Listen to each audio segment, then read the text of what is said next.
Mr. Chair and Commissioners, good afternoon. I would like to present a motion in accepting the agenda as is without the invocation.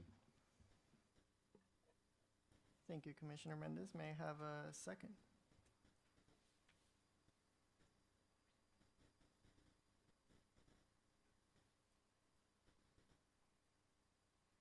So just to be clear, there's a motion on the table to approve the agenda without the invocation, and we don't hear a second. So take it away. Thank you. Tonight's invocation will be given by Ms. Mosayeb, and the Pledge of Allegiance will be led by Mr. Flores.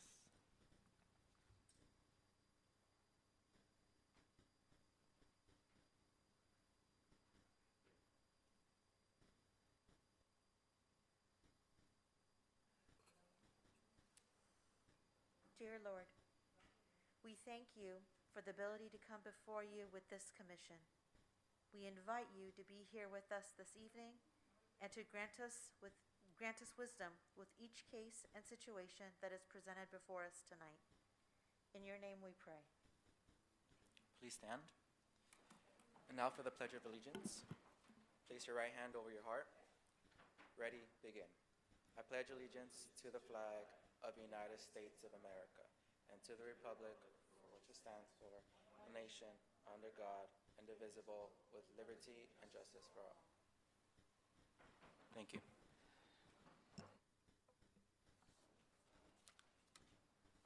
Thank you. Commissioners, please announce any item you're recusing from due to a conflict of interest prior to the item being heard.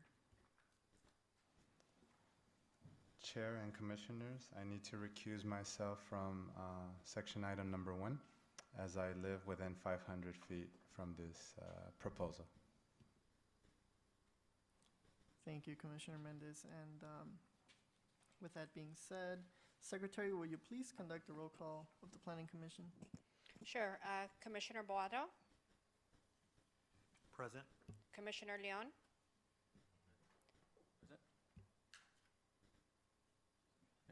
Present. Commissioner Ramirez, Present. Vice Chairperson Mendez,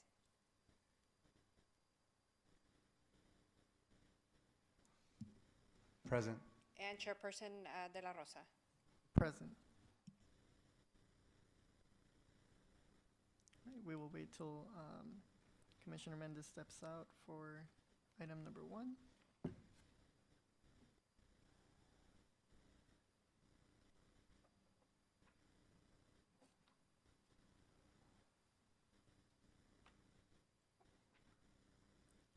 Okay, and we will now begin with item number 1 on the agenda. At this time, I will open public hearing at 5:22 p.m. May we please have the staff report, Mr. Flores?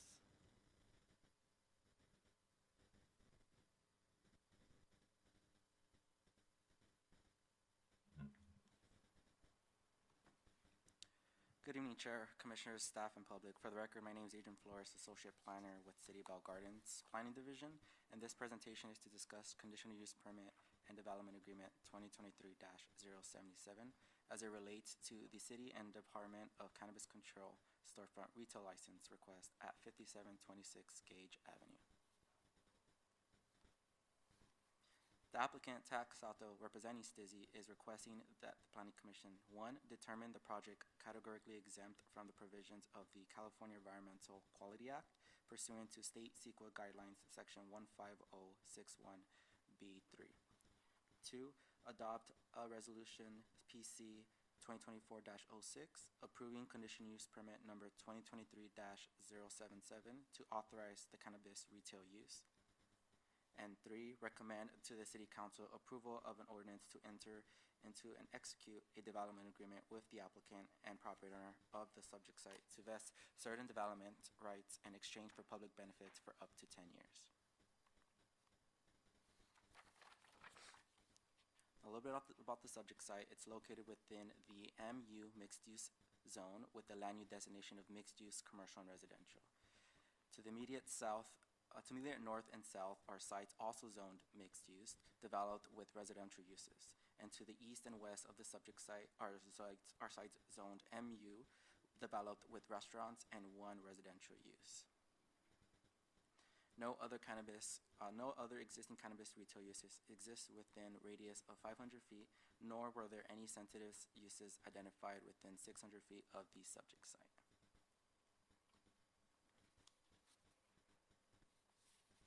As seen in the above images, the upper from Gage Avenue and the below from the alley to the north, the current site conditions reflect the existing building that was previously occupied by a food market. However, according to city business license records, the commercial building has been vacant as of January of 2023.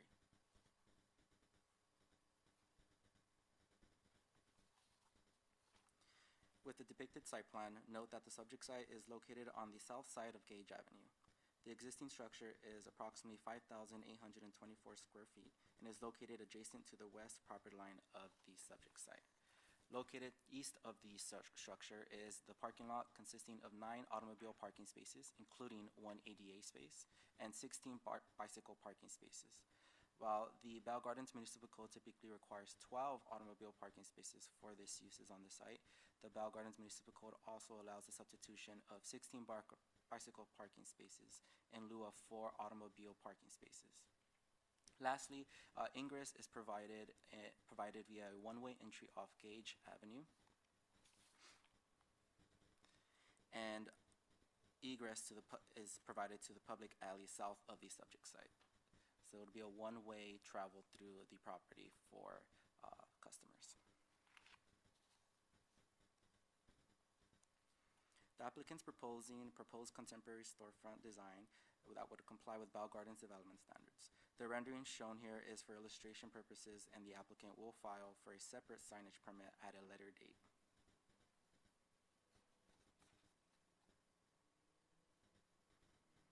The proposed 5,482 square foot suite for the proposed cannabis retail use would include 4 distinct spaces. 1, the retail area.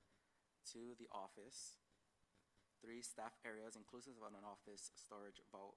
And lastly, vendor areas.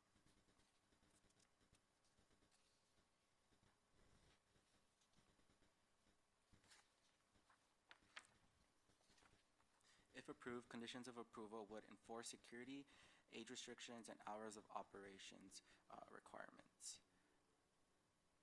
Some of the information in regards to security: there will be at least 2 city security guards during operating hours, with 24-hour access to security guards in the case that any incident were to occur during closed hours. Age restrictions: employees would be at least 21 years old. Patrons will be at least 21 years old as well, or 18 years old with a medical recommendation. The hours of operation are restricted from 10 a.m. to 10 p.m., with the last delivery to be placed by 9 p.m. Staff and the applicant have negotiated the terms of the development agreement. As proposed, the development agreement would vest the applicant's right for an initial 5-year term, with an option to extend the agreement for a total of 10 years. If the applicant is not in default of the development agreement, the CUP or other applicable state and local ordinances and regulations. In return, the applicant would pay an annual community benefit upon the effective date of the DA of $100,000, which would be renewed every January. In addition, once the operations commence, the applicant would pay a quarterly community benefit equal to 7% of the gross receipts. The city and applicant are currently in agreement with all terms, with the exception of the quarterly community benefit. Staff recommends 7% based on recent council actions to reduce the benefit rate for 2 other applicants that were just before this planning commission. However, the applicant is seeking a quarterly benefit rate of 6%.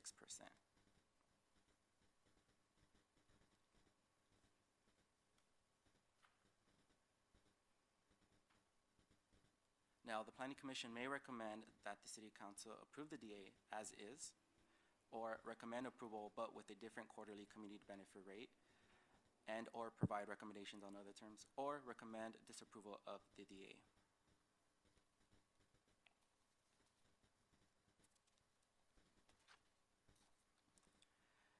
% of all community benefits would be dedicated to the city youth and educational programs for the city housing programs. Benefits to be utilized for youth programming, after-school programs, sports programming, personal enrichment classes, or capital improvements on city-owned properties, and for housing programming and long-range planning, including but not limited to affordable housing, rent stabilization, and tenant protection efforts, and other planning efforts. The project meets requirements included in Val Gardens Municipal Code Section 9.50.050, basis for approval or denial of a conditional use permit, and the project meets the requirements of Section 9.20.160 of the Val Gardens Municipal Code, cannabis retail conditional use.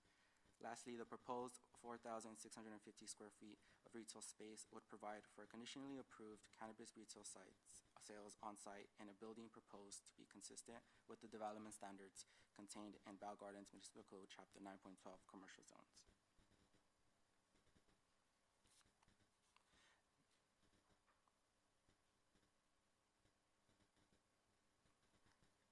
Now, lastly, it is staff's recommendation that the Planning Commission, 1, determine the project as category exempt, 2, approve the conditional use permit to a cannabis retail use at the subject site, and 3, recommend approval of an ordinance to enter into and execute a development agreement as shown in the agenda materials with the applicant.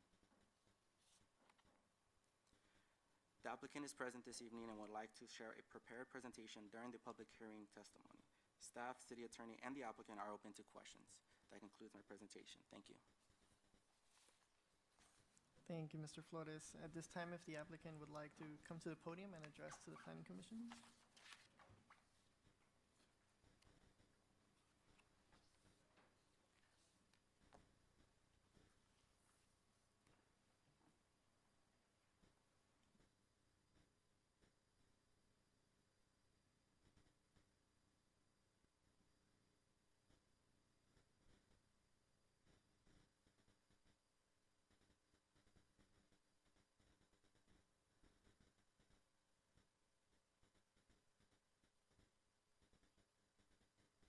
Can you hear me? Good evening, Planning Commission, and thank you for allowing us to present tonight. My name is Cyrus Pai. I'm Director of Development for Stizzy Inc., the proposed cannabis business operator at 5726 East Gage Avenue in the community of Bell Gardens. Next slide, please. A little background on Stizzy. We're the largest cannabis operator in California by revenue, store count, and total cannabis operations. We are also the most experienced operator in California and have first-hand experience operating stores in a variety of locations from dense urban locations to more suburban communities. We are based in Southern California and currently operate 37 stores, 6 of which are in Los Angeles County. Next slide, please. A little background on our owners. Our founder, James Kim, is an Iraq War disabled veteran, and he founded our company in 2018 to help other veterans cope with PTSD and pain management. The president and co-owner of Stizzy, Tak Sato, has over 7 years of cannabis experience and background as an attorney, helps make sure that our operations are 100% compliant. Next slide, please. We are proud to be unionized with UFCW, and we're the first cannabis company to sign a global collective bargaining agreement with them. We are the largest cannabis employer in the state of California with 2,000 employees, and we will create at least 30 new jobs with the store. We provide full medical benefits and an employer pension fund to all our employees. Retail associates at this location will make between $18.50 to $24.50, with managers making between $70,000 to $80,000. We also provide workforce development classes to all our employees, which count towards college credits at accredited colleges in California. Next slide, please. We are requesting a conditional use permit with a development agreement for a cannabis retail storefront. The picture on the right of the slide shows context of our site in the neighborhood, with our project site highlighted in yellow. Directly adjacent to our proposed location is JB Burgers on one side and Pizza Hut on the other. As experienced cannabis operators, we spent a lot of time trying to find the right location that was conforming to the city's cannabis ordinance, in a commercial corridor, a standalone building with dedicated parking, and consistent with the intent of the city's general plan. And we found that at 5726 East Gage Avenue.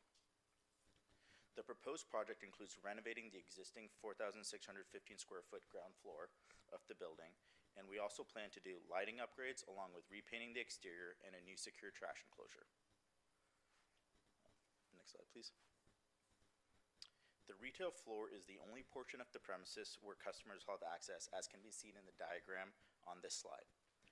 There is a significant back of house that includes an employee break room, separate security and management office, and secured inventory room. Before customers enter the premise, a security guard or employee will do a quick ID check.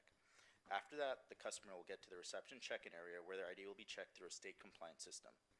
After that, they will be allowed to enter the sales floor, and proper line management will be used to optimize the sales floor, and once they arrive at a POS, a retail associate will assist them in making a purchase and check their ID one more time. At no time will customers be allowed to physically touch product until after a sale is made, as product is always behind secure glass enclosures. This design and procedure has led to 0 thefts and compliance infractions from our retail stores during operational hours. Additional security measures include panic buttons throughout the premise and security cameras through the interior and exterior, and guards on the premise all times during operational hours. Both security and staff strictly enforce a no loitering policy, and since this is a standalone building that has dedicated parking, it'll be much easier to enforce. This also means that at no times will individuals be allowed on the premises unless they have the ability and intent to make a purchase at our storefront. Next slide, please. In addition to physical security upgrades that we will be doing, our security procedures are very similar to a bank. We have a very robust security process that we put in place to ensure no thefts and that customers and neighbors are safe. We will always have armed security on site during operational hours. Our camera system has up to 90-day playback, which law enforcement and regulators will always have access to. In addition, we have 24/7 CCTV monitoring off-site that helps augment our guard on the premises.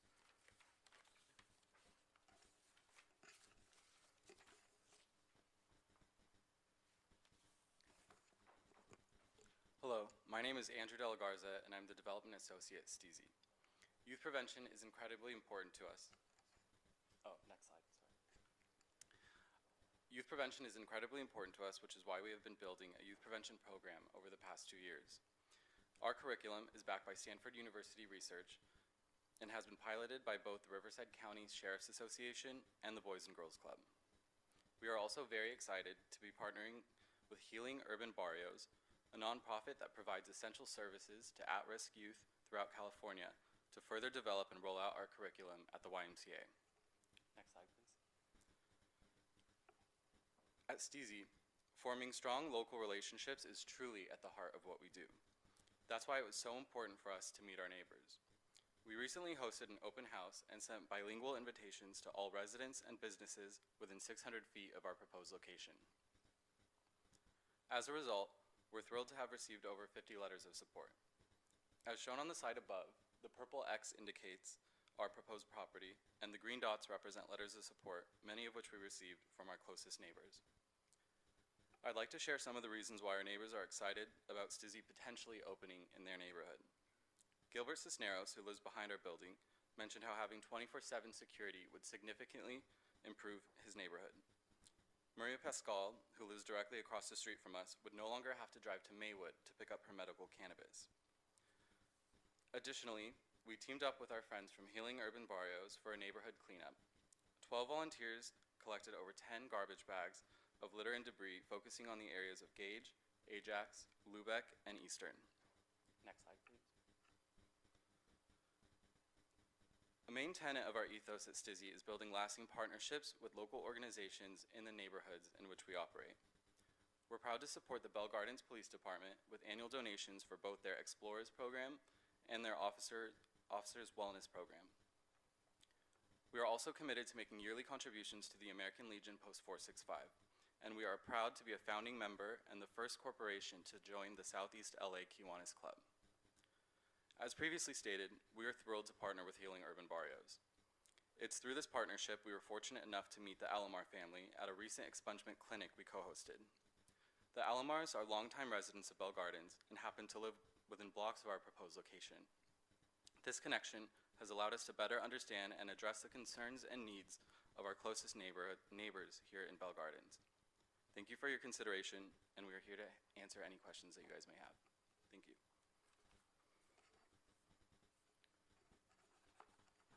Thank you very much. We will now move over to commissioner questions and comments, and I would like to ask a question to the applicant. You're anticipating approximately 30 new jobs. Approximately what percentage of those jobs would be local hires? Any data would be helpful. So we do find that a significant of our employees do live within a 3-mile radius of our stores. I think last we checked, the data was around 70%. Prior to opening up as well, we do hold a local job fair on site at our store.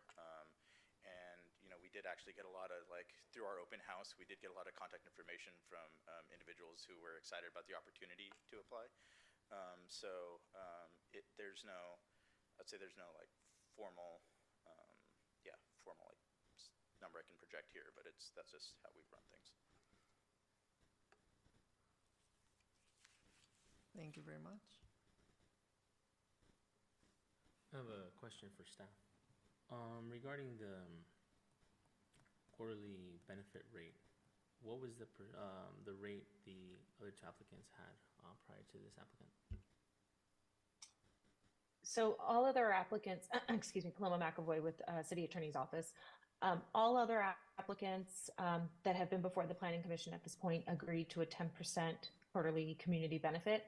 However, about 2 weeks ago, those two applicants that your commission already reviewed and recommended approval of, at the City Council meeting, the City Council actually moved to reduce the quarterly benefit rate to 7%. So in light of that, that is why staff is recommending 7%. Yeah, thank you.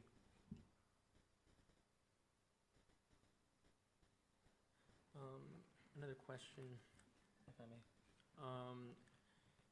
For staff, I suppose. How far is this location from high school?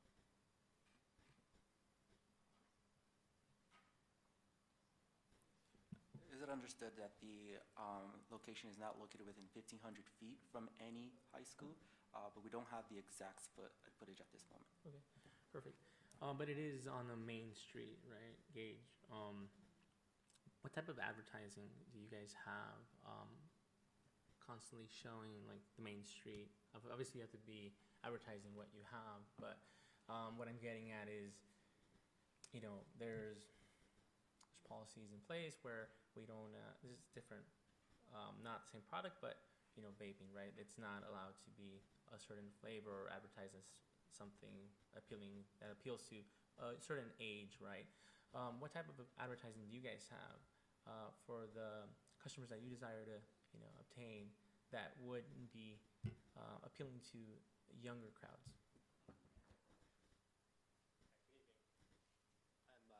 Sato, the applicant, owner and president of the company.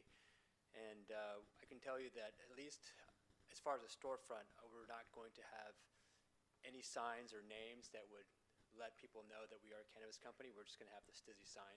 That's, first of all, one way to ensure that we don't attract people underage. And number two, as far as all our packaging and advertisement, we only advertise through channels such as Instagram that have, and we only allow people to connect to our Instagram who have been verified as being over 21. And third, our main form of advertisement is actually to existing customers who have shopped at one of our other stores.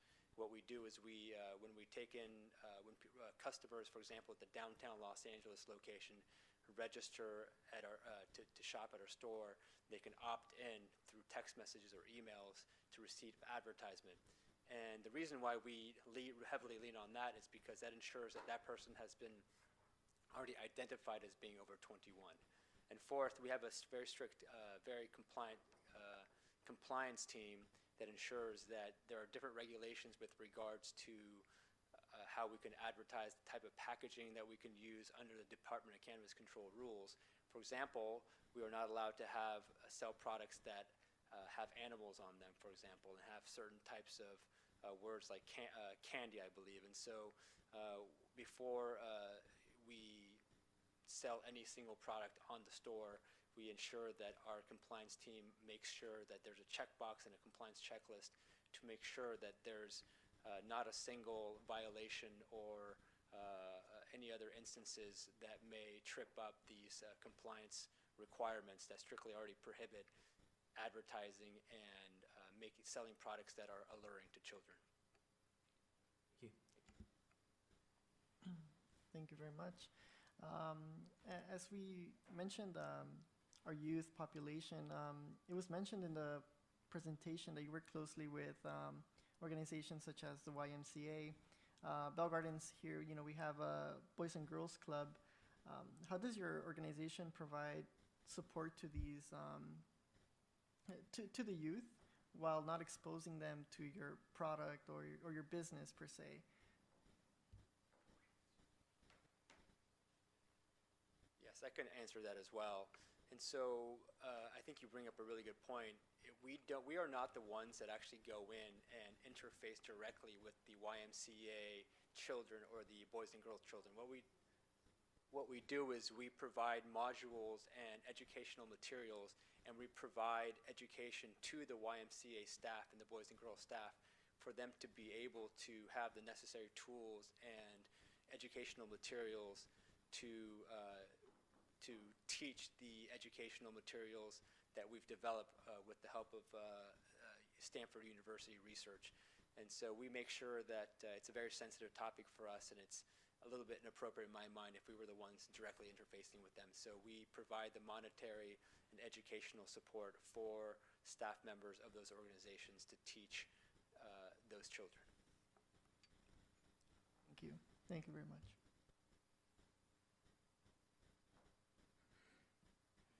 I do have a question. I think you covered this pretty well, but I know residents are really concerned about crime. If you could once again just cover that as far as, I believe you said there would be 2 security, both arm, cameras, any other things you would like to share regarding that for public safety? I mean, we also contract with patrol services as well. So there's always, security on site is always augmented.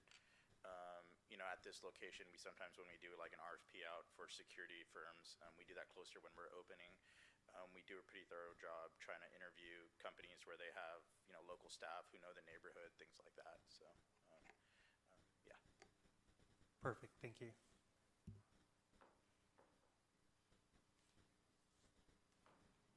I have a question more directed towards staff. Regarding the 80% of all, 80% of, will go towards the community and benefits, but it's not really broken down as to what's going to be going towards youth education versus housing programs. Who did those percentages? Who's at the discretion of dictating those percentages? And then the other 20%, where is that going? That's a good question. I can answer that, Commissioner. So when the cannabis ordinance was first being adopted, the City Council also adopted development agreement procedures, and that development agreement procedures pursuant to council direction required that 80% of those funds go to the housing and recreational educational programs that you referenced. At the time, we left it a little bit broad, so that way the city has the ability to be able to plug in the money into the appropriate funds. So, for example, there may be a capital improvement project that may need gap funding. The City Council may use those funds for something like that. I know there's been discussion about an affordable housing task force or commission. Funds could potentially be used for that. But any of the funding would have to be approved through council. The other 20% would go into the general fund and would likely be used to enforce the terms of will go into the general fund. I can't opine on how it would otherwise be used. Thank you very much.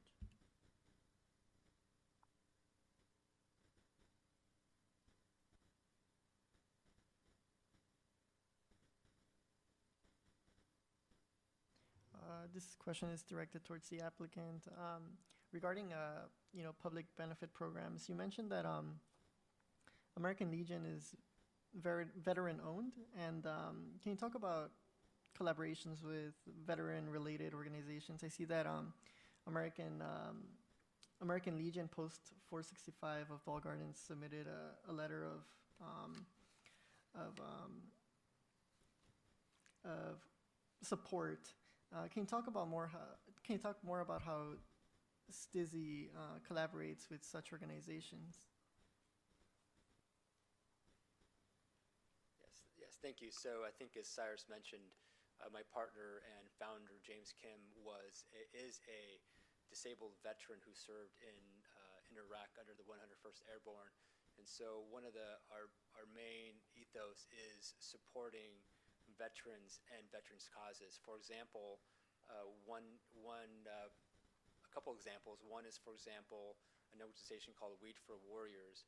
And what we do with them is we provide very big discounts, and sometimes to the extent permissible by municipal and Department of Cannabis Control rules, donations in the form of medical cannabis to that organization. Other times we've partnered with organizations like the American Legion and other organizations to prioritize having them become employees. And so we also, I think, as Cyrus might have mentioned, that we are vertically integrated, meaning that we have manufacturing, cultivation, and distribution. And so we have a decent number of veterans who we hired from these various organizations that help connect veterans with employers. Thank you.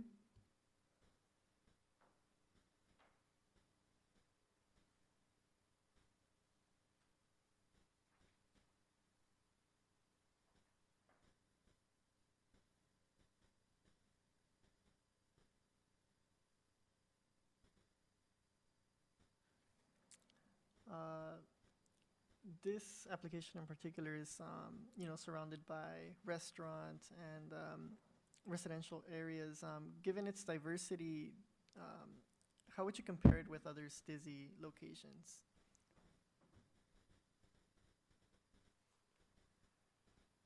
I would say that it's pretty similar to our other locations. For example, in Suisun City, up north, we are abutting a residential.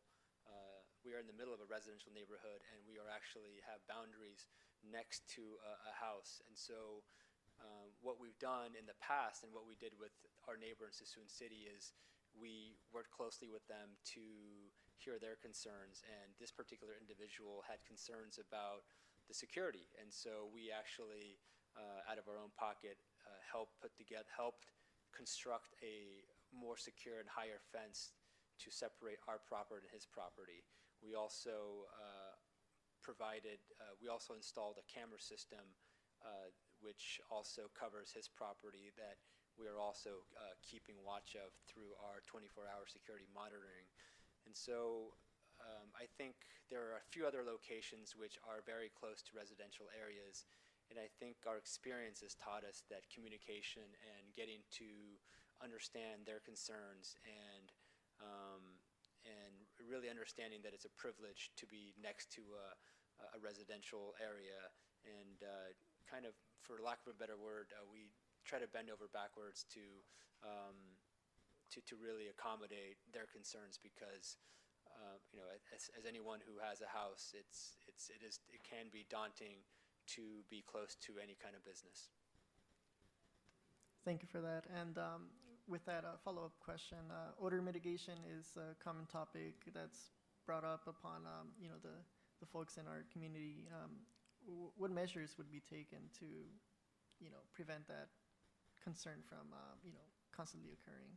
Sure, and I think the most important method from practical experience is ensuring two things. One, that all the products are properly sealed, because especially if you think about it, a lot of the products like edibles and the oils really don't have any smell unless someone is consuming, which they're not allowed to do. And so it's really the packaging of the flower that really I feel like other stores and other operators have failed at.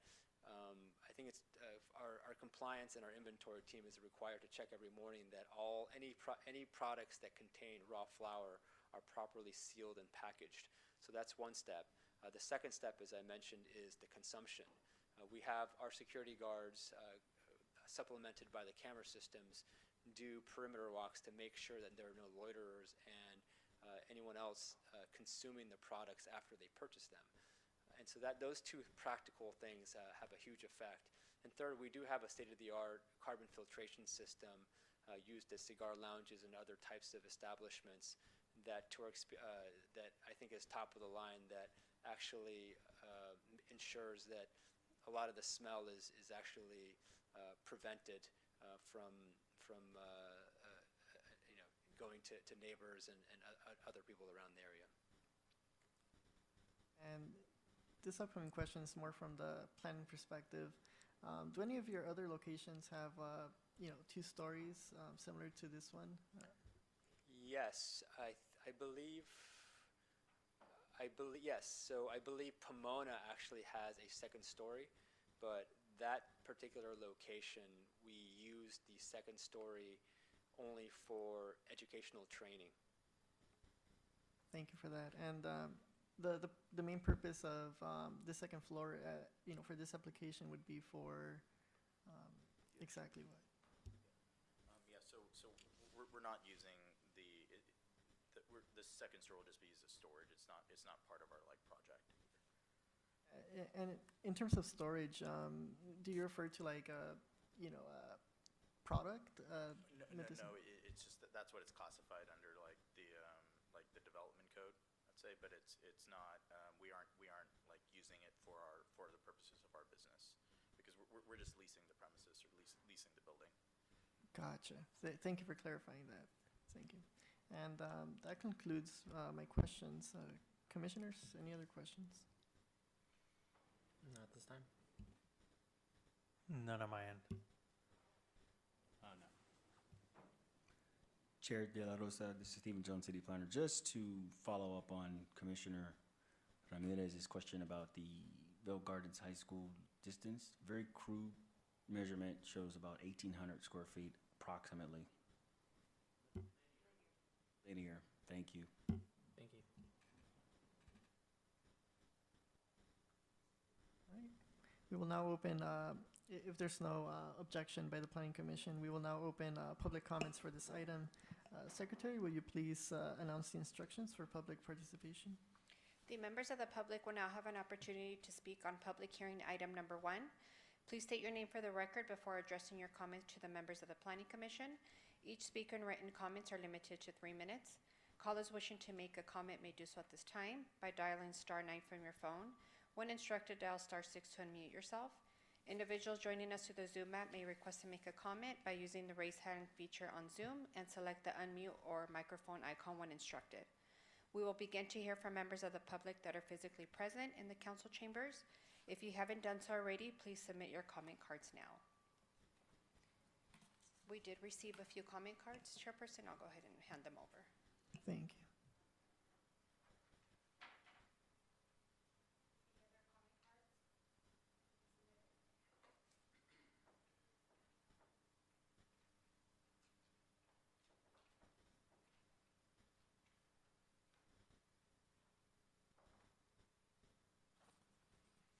Okay, may we have Fabian Alomar come up to the podium?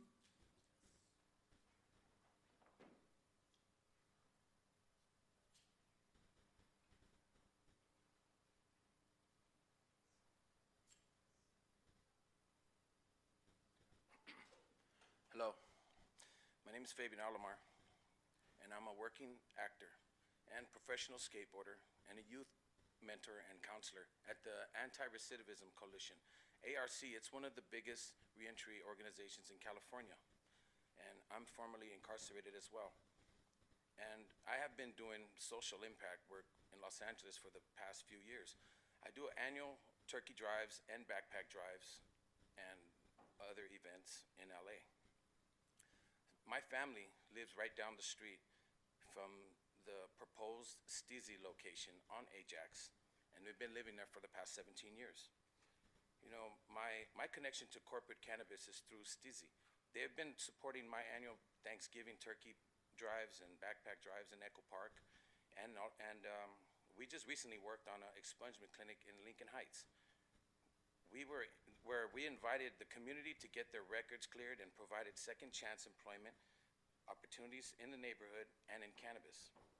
I'm excited that the City Council is planning the commission, and that the City Council and the Planning Commission approve the cannabis ordinance, because it gives the city of Bell Gardens and of LA opportunities to bring companies like Stizzy, who offer second and third chances, because I come from second and third chances as well. And to give back to the community and actually work with people in the communities that they operate in. And like, I think it's a golden idea, man. It like really, like I come from this area and I come from that lifestyle, you know. My father, he's been living in the area for a long time, and I just think it's a golden opportunity for someone who comes out and not even have to be incarcerated, but for anyone looking for a job in this community, I think it's a golden opportunity, you know, to find employment. And, you know, I come from that, and I know what it is, and not everybody's just lucky to have a job in Hollywood as an actor. And I know it's a golden opportunity for, like, even people in my community and family. So, you know, I'm excited for it. Thank you. Thank you, Mr. Alomar. May we have Eve Zimmerman come to the podium? And this would be in regards to item 1 only.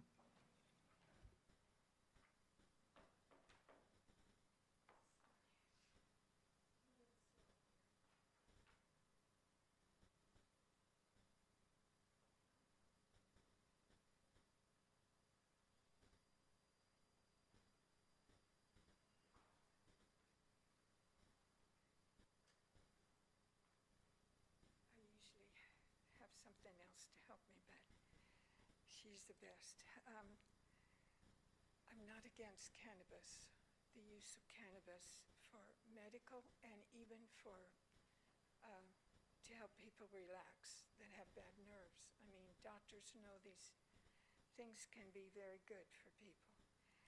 But I have heard that around cannabis places, there's more car wrecks. In fact, they even run into the cannabis place, the ones that have a drive-through. They just run right into them. And the other ones that have the parking that go towards the cannabis place, they changed the parking because they kept running into the place. That's kind of unusual. I hope you can hear me. And so I think it's something to be considered, because I don't think like alcohol, which they can check your breath, your blood, and even the way you walk. They can't do that with cannabis. A person can get into a wreck, and there is no yardstick of how much that person had and how much it's going to affect the driving in our situation all around there. And then, you know, so I think that has no, if it has been settled, maybe even you would know. You might know if have they ever got a yardstick for safe driving with cannabis?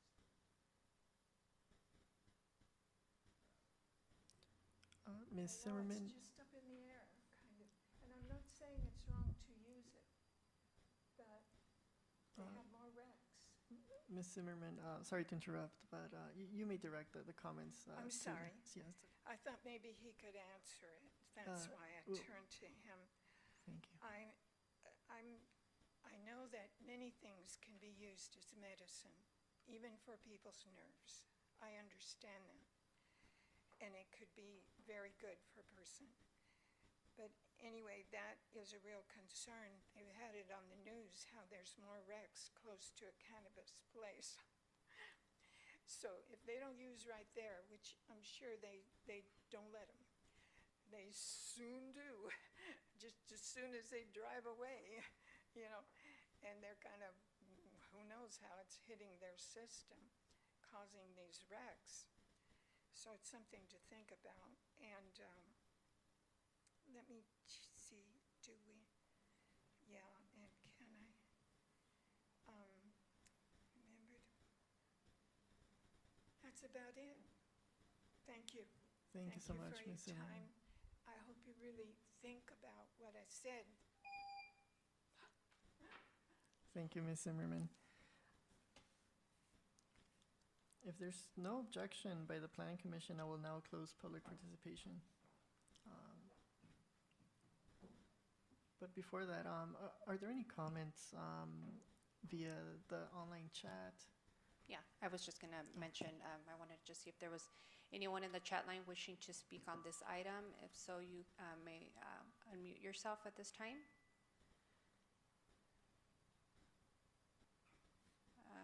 Chairperson, it looks like there's no one in the chat line wishing to speak on this item. But I did want to mention that we did receive numerous email comments in favor to get this item approved, and all those email comments were distributed to each planning commissioner. Just wanted to mention that for the record.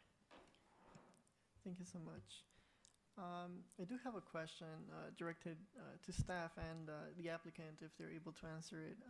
But in regards to Ms. Zimmerman's question, is there any way to measure, how much under the influence someone is, to cannabis in case there is, some sort of, stoppage by police or, in similar incidents as she has mentioned, vehicle accidents. And to the applicant, would this location have any protection to protect the property, from any possible vehicle impacts into the building? But I know those are two separate questions, but yeah, I would appreciate a response. Yes, I know that researchers are working with, for example, the LACHP and the California CHP to come up with a system to be able to measure the levels of THC that people are driving under. I know that, for example, they're looking into drawing blood if anyone is suspected of driving under the influence, which would detect amounts of marijuana.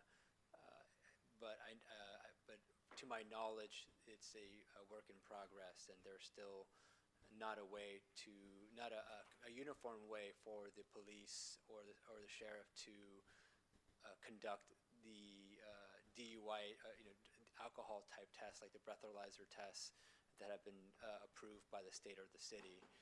I do know that that the police, they are able to use other aspects of an instance of pulling someone over. For example, whether the person has glassy eyes, slurred speech, if there is marijuana that can be smelled. All those things can be used to charge someone with driving under the influence, despite not having the equivalent of a breathalyzer.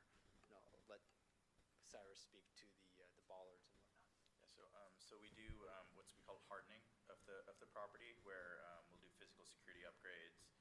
This includes scissor gates at ingress/egress points. We have a secured inventory room that has vault-like standards. Product there isn't left overnight. And then we put bollards in as well to help with that. Thank you. Thank you so much. And I hope that answered Ms. Zimmerman's questions. If you don't mind, can staff pull up the image of the building that shows where the customers will be allowed? I think that showed a representation of exposure of potential car running into the building to do what they do in those instances. Give me one moment, I'll pull it up.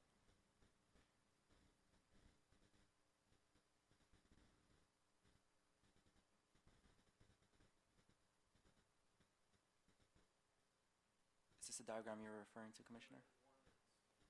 There's one that shows a clear indication of where customers are allowed. You may be referencing the applicant's presentation. Let me pull that up right now. Please.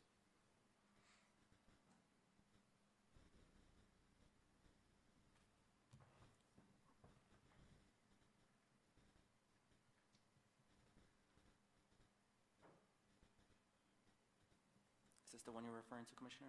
Yes.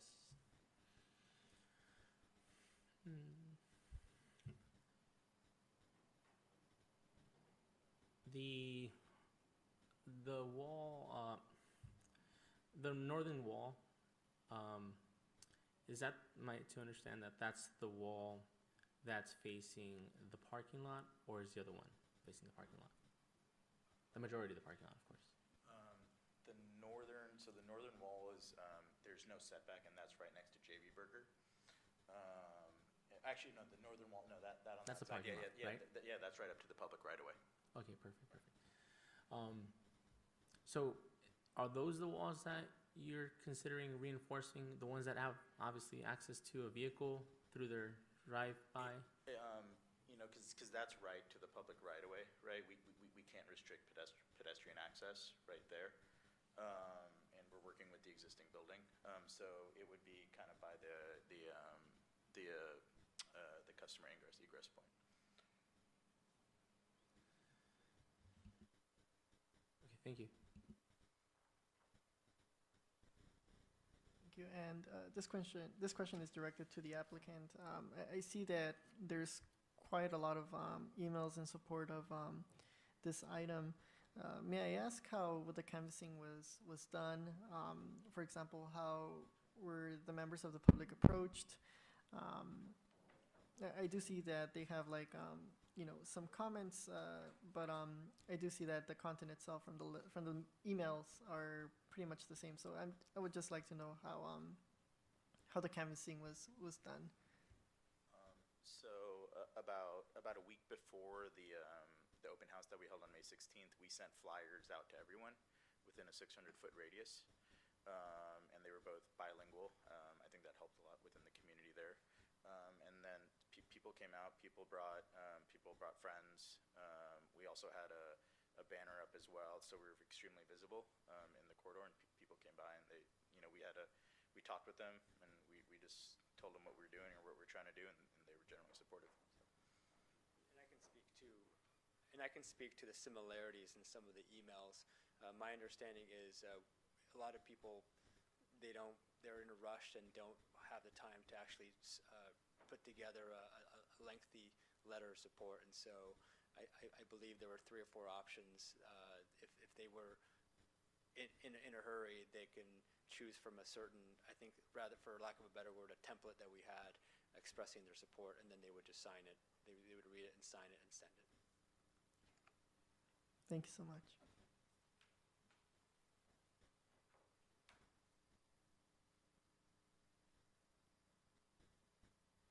That concludes my questions and comments. Commissioners? No more at this time, thank you. I'm good on my end. I'm good, thanks. Well, good. If there are no objections by the Planning Commission, I will close public hearing at 6:12. With that being said, may I have a motion in regards to staff's recommendation and as noted in the staff report and presentation?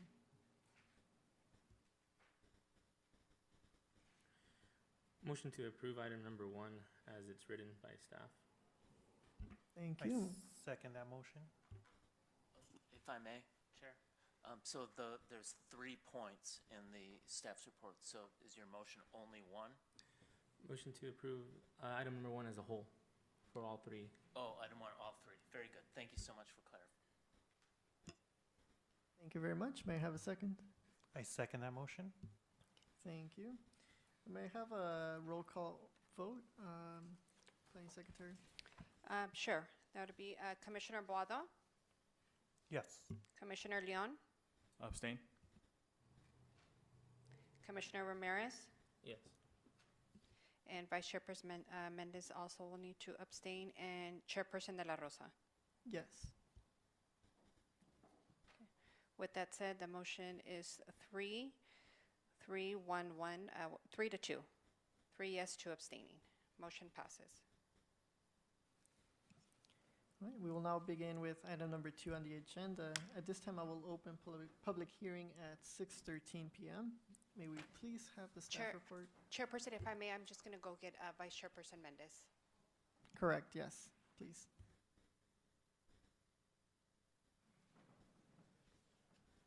And Chair, while we wait, the last day to appeal this item is Monday, July 8th, 5:00 p.m. here in City Hall.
We will now Okay, we may proceed. Thank you, Erika.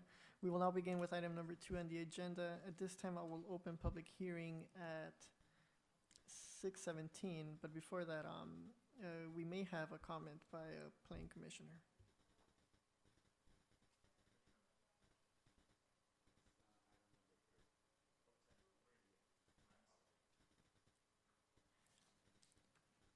That is reserved for item number 3. May we please have the staff report, Ms. Musayab?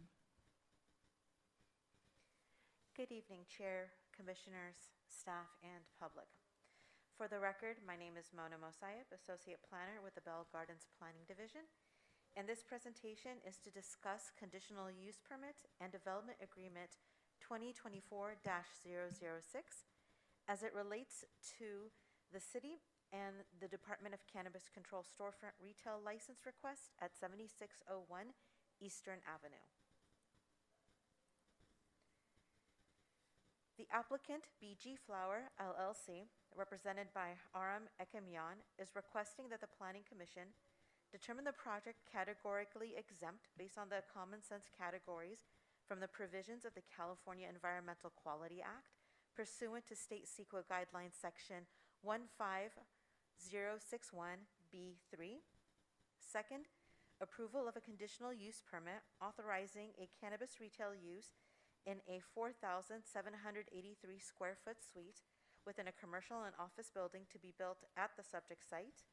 And third, recommend to the City Council approval of an ordinance to enter into and execute a development agreement with the applicant and property owner, who are both represented by the same person, as prepared by staff, to vest certain development rights in exchange for public benefits for up to 10 years. The site is located at 7601 Eastern Avenue. It is zoned C4 Heavy Commercial and has a land use designation of RC, Regional Commercial. The subject site is 24,571 square feet with surrounding uses of C4 on the north, east, and south, containing parking, medical, and commercial uses, C4 zoned on the west with an office use. Within the 600-foot radius, there are no sensitive uses. The current site conditions show a vacant lot ready for development. The city previously approved a development of a 2-story office and commercial building at the subject site. This was done through variance 2022-022. The proposed cannabis retail use would occupy a 4,783 square foot commercial suite on the first floor with access from Priory Street, shown in these 2 arrows. Within the suite, approximately 3,500 square feet would be dedicated to retail use, as shown in this in this green highlighted section. Also included in the 4,783 square feet area are staff and storage areas, a limited access area, staff restroom, and public restrooms.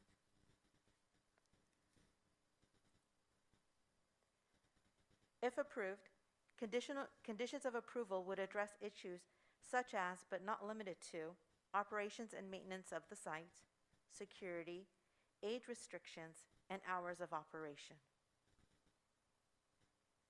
As shown here, hours of operations would be consistent, open from 10 a.m. to 10 p.m.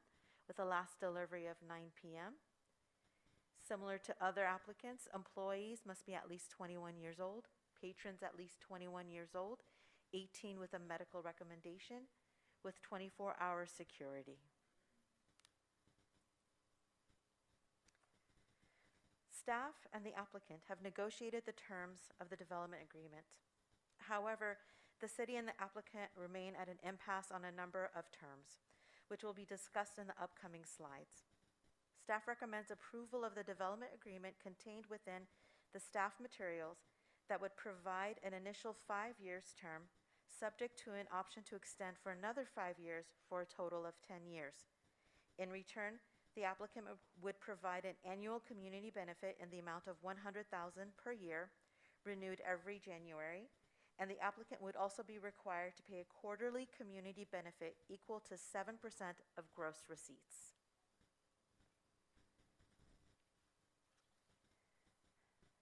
The applicant is requesting the following revisions to the city attorney proposed DA. Removal of the property owner, the applicant, as a signatory to the development agreement. An automatic extension of the development agreement for an additional 5-year term, and removal of the city's ability to review the operator's compliance. Proposed to revise the initial $100,000 annual community benefit to be prorated depending upon when the initial contribution is made. Reduce rate of the quarterly community benefits from 10% to 6% of gross receipt. Revisions to pare down the definition of gross receipts, which ultimately determines the rate of quarterly community benefits. Revises the ability to terminate the DA if the developer fails to commence operations within 12 months of project construction to permit up to 24 months to commence operations after construction is complete. Revises the operator's responsibility to provide tax filings and quarterly reports and requires the city to request these reports. Deletes the requirement to keep records consistent with state law requirements. Strikes language that would make a lien on the DA superior to any other lien on the title. Revises annual review requirements to only require Planning Commission review in the event that the operator is in default. Revises that the operator's duties to pay for the cost recovery under annual review if the operator is in default of the DA. Deletes the requirement for an deletes the requirement for an assignment of rights or interest under interest under the DA to be approved by the City Council. Deletes language that informs any subsequent property owner of constructive notice and acceptance of duties and obligations under the DA. Deletes the provision that holds the operator and property owner jointly and severably liable under the DA, and deletes language that would make the DA binding on any successor in interest. The proposed development agreement. 80% of all community benefits would be dedicated toward the city's youth and educational programming and for the city's housing program. Benefits to be utilized for youth programming, after-school programs, sports programming, personal achievement classes or capital improvements on city-owned properties, and housing programs and long-range planning, including but not limited to affordable housing, rent stabilization, and tenant protection efforts and other planning efforts. At the regularly scheduled City Council meeting of June 10th, 2024, the City Council considered 2 DAs for 2 other applications and approved a quarterly community benefit rate of 7%. Based on those actions, this would require that the applicant pay a quarterly community benefit rate equal to 7% of gross receipts. The Planning Commission may recommend that the City Council approve the DA as is, recommend approval but with a different recommended terms, or recommend disapproval of the DA.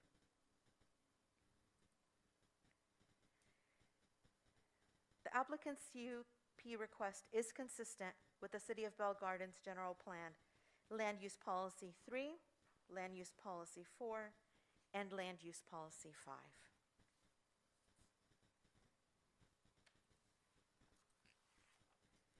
The project meets the requirements of Bell Gardens Section 9.50.050, basis for approval or denial of a conditional use permit. The project meets the requirements of Section 9.20.160 of the Bell Gardens Municipal Code pertaining to cannabis retail conditional use. The proposed 4,783 square foot retail space would provide for a conditionally approved cannabis retail sales on site in a building proposed to be consistent with the development standards contained in Bell Gardens Municipal Code, Chapter 9.12. The proposed cannabis retail use would be conditionally permitted in a 4,783 square foot retail space in an office and commercial building would be consistent with the development standards. The development agreement, as negotiated by staff, vests the right to operate a cannabis retail facility in exchange for community's benefits, including the funding for city's housing and youth programs for up to 10 years. Staff believes that the proposed development agreement, as negotiated and prepared by staff, is in the best interests of the city, while still providing the applicant the assurances and certainties that are typically sought under a DA. The Planning Commission may recommend that the City Council approve the DA as is, recommend approval but with different terms, or recommend disapproval of the DA. Recommendation 1, determine that the project is categorically exempt based on the common sense categories provided from the provisions of CEQA pursuant state CEQA guidelines. 2, approval of a conditional use permit authorizing a cannabis retail use in a 4,783 square foot suite of a commercial and office building to be developed at the subject site. 3rd, recommend to City Council approval of an ordinance to enter into and execute a development agreement as prepared by staff to establish certain development rights in exchange for public benefits for up to 10 years. The applicant is present this evening and would like to share a prepared presentation during the public hearing testimony. Staff, city attorney, and applicant are available and open to questions. Thank you. Thank you, Ms. Musayab. At this time, if the applicant would like to come over to the podium, they may do so.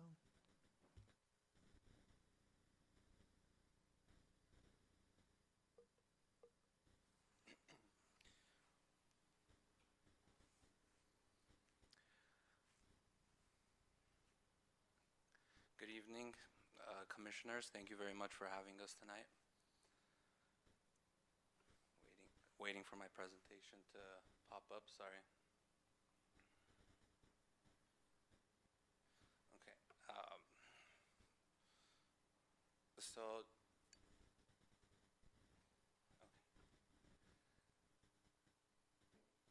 Just wanted to explain a little about ourselves. We're a Kush company. Can we go on to the next slide, please?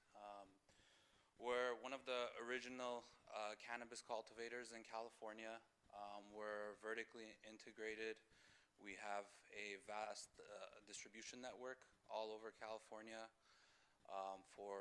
since the inception of recreational cannabis. We have a large cultivation facility locally. It's approximately a mile away from the city. We are a boutique operator. We're family owned. We strive on the best quality of cannabis.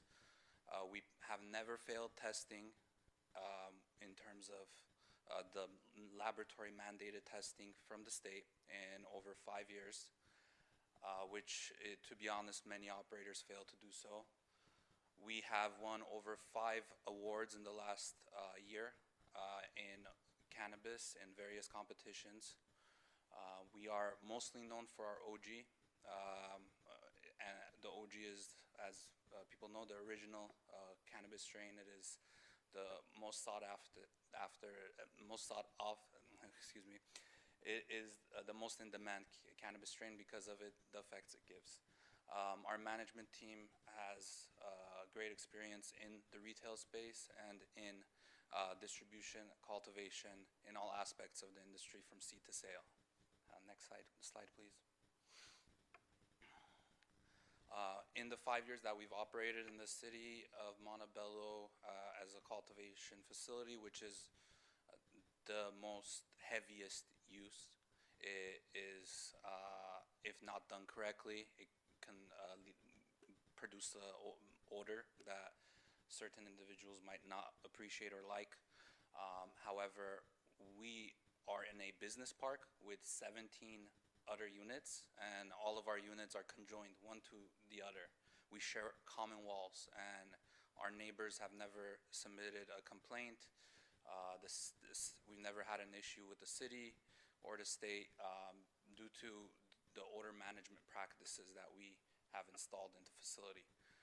We have a local hiring policy that we've been quite successful with, and we would want to put in Bell Gardens, which the goal is to have over 50% of the employees to be within 5 miles of the business, and to provide them competitive wages of the average of $25 an hour. We also want to make a dent in the community to make sure that we are intertwined with the community, and if there's any complaints, we have an open door policy. You can walk up, you can talk to us, ask for a manager. If there's an issue, we'll try to solve it as soon as possible. And that's why we find it very important to support programs in the city. So one of them is the American Legion, which we're looking to set up a meeting to discuss how we can work together and hopefully support them. And also we plan on giving military and military servicemen and veteran discounts of 10%. We also would like to support the Southeast Leadership Network, which provide for arts and crafts in the city of Bell Gardens, as we believe that art is something that all cities should promote, as it beautifies the city. We also will have 24-hour security. Whether we're open or closed, there will be a security guard present to ensure that there's no issues. And same with the community liaison, which will be present and can be contacted at any time in the night. We will also have quarterly educational classes to ensure that the public is aware of how to safely use and ingest cannabis and the various different types of cannabis and the effects that they provide. Next slide. Thank you. If you have any questions, please let me know. The only things that I would like to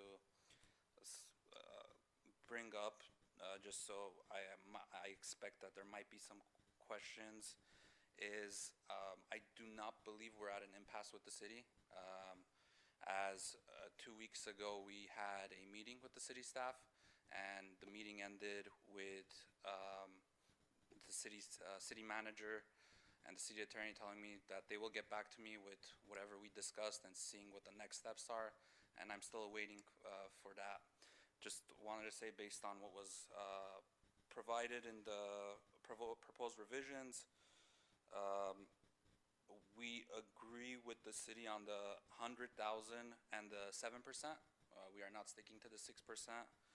And the proration of the 100,000, it is our understanding that the city's understanding of the proration and ours might be in conflict, but in reality, I think we just didn't understand each other. As long as the 100,000, once it's paid, the next 100,000 is exactly 365 days later. We're fine with it. The only reason why we included a proration was in the circumstance of us having to pay it on December 5th. We don't want to pay it again on January 1st. So that's the only reason why we wanted to make sure, and I believe with a discussion with Mr. Gus Romo, we cleared that up.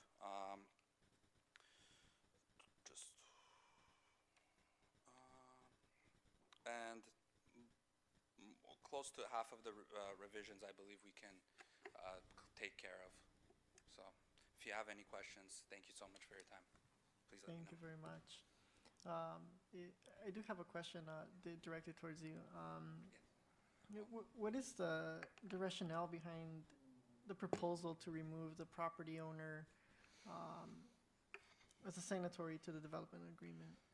So on a side note, I am also an attorney, and I have seen many community development agreements, and I've never seen the property owner sign. The property owner is a signatory who has no control over anything that happens in the agreement. They're just liable for anything that goes wrong. So it's completely unfair, and they have no control over what happens to it. But in my circumstance, the issue is the following. If the property owner signs, the city's gonna have a recorded lien on the property, and my concern is being able to receive a loan on the property, potentially a construction loan, or any other type of loan on the property, to be able to provide for funding of any time there's a need for so. Also, it's as if the property owner will be handcuffed. Don't mean it, it's more of euphemistically. Because if the property owner has this recorded lien, any businessman that's buying this property, once they do their title report, see that there's this lien on it, and once they see what the development agreement entails, no one will potentially buy the property, because they can be on the hook for hundreds of thousands of dollars because they signed this agreement, because it binds the successors as well, whoever it becomes the property owner. So imagine you're buying the property, and it's great property, everything's wonderful. However, you're agreeing to take on any liability with the city any liability that the tenant may have with the city, and that's not fair for any future buyer of the property or even the current owner of the property. It encumbers the property in a way that does not allow the property owner to have flexibility if it needs to. Just a follow-up question to that. Have you seen any other Kush company establishments with a similar how should I say this, with similar verbiage on the development agreements or such? So the development agreement we signed with the city of Montebello, the property owner did not sign and was not part of the agreement in any way. The only way is by showing that they have a lease and they can operate on that property.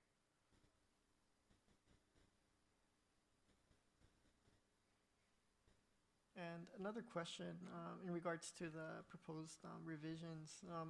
Why is it that you propose that, we pare down the definition of gross receipts? I think that's critical, to calculate, quarterly community benefits and such. And, I think it's in the best interest of the community to actually, get those reports and, ultimately, see that transparency, being in place. So the quarterly gross receipts, what we're requesting is a quarterly gross receipts that more aligns with the CDTFA, which is the California Department of Tax and Fee Administration, and what their definition of the gross receipts is, because they're the ones who collect cannabis excise tax. So my understanding would be they are the experts in the field, and when you look at their definition, it doesn't include many things that the city's definition of gross receipts includes. For instance, merchandise. If someone walks into the store, buys a T-shirt, they're going to be paying municipal tax on it.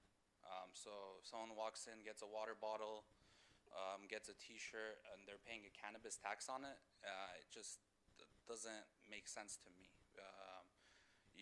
We're paying tax based on cannabis. That's why we're here today. If we were here for water bottles, T-shirts, and hoodies, we would just open up a separate unit and we would sell T-shirts, water bottles, and hoodies, have a general convenience store or whatever you want to call it, but not pay 7% tax. So someone who walks in, buys that, is paying an extra 7% just for that. And there's also other things that are added to the gross receipts definition that have absolutely nothing to do with cannabis. It's not in front of me, but I believe stocks and any type of rent that's collected and all of these things that do not have anything to do with cannabis. The definition was a definition that's used by, I believe, the Franchise Tax Board, which is about general gross receipts of a business. However, we're here for cannabis, and I feel that a gross receipts that's more tailored to the specific of cannabis would be more appropriate. Question for the applicant. If someone goes into your store and buys a cannabis sweater with your brand on it, do you not benefit from that directly? And does your store not benefit from the advertising of that purchase? Yes, and we pay a sales and use tax off of that, which goes to the city and the state. And because it is cannabis, like all the revisions that you're asking, I almost want you to go one by one on them, because Sure. it seems like this is you're the only applicant so far that, maybe you have real justification for going into all these revisions. But I just think that because you're asking for all of this, I think we need to dedicate a good amount of time to understanding why and how this affects your business, right? And not just a one slide to say, hey, you're requesting all these things. So we can allocate the time now, or we can revise it and come to it later time. But all these revisions, if you really want us to consider these, I think we need to table it for another time.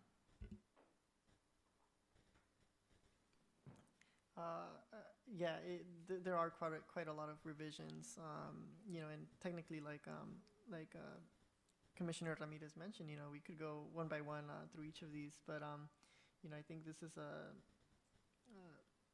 quite a lot, and most of these revisions are concerning to an extent. For example, proposing to delete the requirement to keep our records consistent with state law. That's also. Can I speak up on that? Yeah, please. I don't know why that was phrased that way. It's that. I'm sorry, but that's implying something that obviously is very inaccurate. It's not. We're not deleting the requirement to keep records consistent with state law requirements. Obviously, we will follow state law requirements. There's no question about that. So I don't know why that was specifically written like that. And I would like to speak to the city attorney about that in another meeting, but that's not accurate. Right. Yeah. That like stood out to me quite a lot, and and I have another question, but this is more in regards to like development. On average, approximately how long does it take to build a site? If you have that number. So when it comes to predicting something that's not completely in my hands, it's hard to do so, and because of the fact that we're looking at plans that are going to be submitted, and there's numerous engineers, architects, city reviewers, this entire process that I had with the city attorney, the city manager as well, where sometimes getting a permit to change your window can take months, So once we get the building permits and it's all on me, I predict to be done within 6 to 8 months because it's in my hands. Gotcha. 6 to 8 months. And that brings me to the next question, which is the request to... Chairman De La Rosa. Chairman Yes. De La Rosa. Hello, McAvoy, City Attorney's Office. I want to clarify a few things, but I do want to start with this last term. The DA, as it's currently written and before you today, and has been approved with the other applicants, or recommended by your body as it relates to the applicants, the other applicants, requires for operations to commence within 12 months of building construction. So a little different than I think what was being represented, which is I believe there's some conflation about needing to obtain a building permit. The DA does not impose any sort of limitation on when to obtain the building permit, but it does require the operator to commence operations within 12 months after the construction is complete. And if you wouldn't mind, I would like to point out a few other things, if that's all right. Yeah, that would be great, because that was actually going to be my next question. Is it after construction, or is it, after signing the DA and then, so forth? No, it's Yeah. after construction. So it would allow, the applicant to be able to construct the project, understanding that obviously sometimes plan check can take some time, in terms of needing to make revisions and ensuring that everything is in compliance with the building code, and other requirements that the city has to look at when something is in plan check. I do want to also address a representation that was made that we are not at an impasse. We did sit down with the applicant, not just myself. There's a lot of finger pointing to the city attorney's office, but development agreement procedures do include the city manager, community development, and the city attorney's office. There was a meeting that took place, an in-person meeting that took place about 3 weeks ago with the city manager, senior planner, and myself. We went through each of the revisions line by line. There were some instances in which the city did agree to make some revisions and some amendments and some other proposed language. However, as it relates to the remainder of the terms, the city did express that it was going to be bringing the DA that you see before you today, and that we would inform the the Planning Commission of the revisions that were outstanding and still proposed, so that you were all aware of what the applicant's additional requests were. Similarly, we did this with Steezy, but at the end of the day, we're in agreement with all terms, with the exception of the quarterly community benefit rate. So just, I think what you're seeing is essentially just an impact. We had an impasse with one term as it related to the last applicant, and this one still has a number of terms where there is an impasse. I would like to also address the requirement or the deletion of the term in the DA to keep all records. That is standard language. It is a term of the DA. We want to make sure that those records are accurately kept. We want to also ensure that that is something that the city is able to monitor in the DA, as opposed to relying on the state to enforce those terms. So that's the difference there. And I'm very pleased to hear that obviously the applicant intends to comply with state law, but adding this term within the DA gives the city a little bit more coverage in terms of the information that they're receiving from an operator. Lastly, I also, three more things, as it relates to the lien, and I think you can also make some connections to including the property owner into the DA. As it relates to the lien would only be placed if there was an instance in which the operator was not paying their community benefits. We would not have a reason to have a lien on the property otherwise, and that's why that language is in there.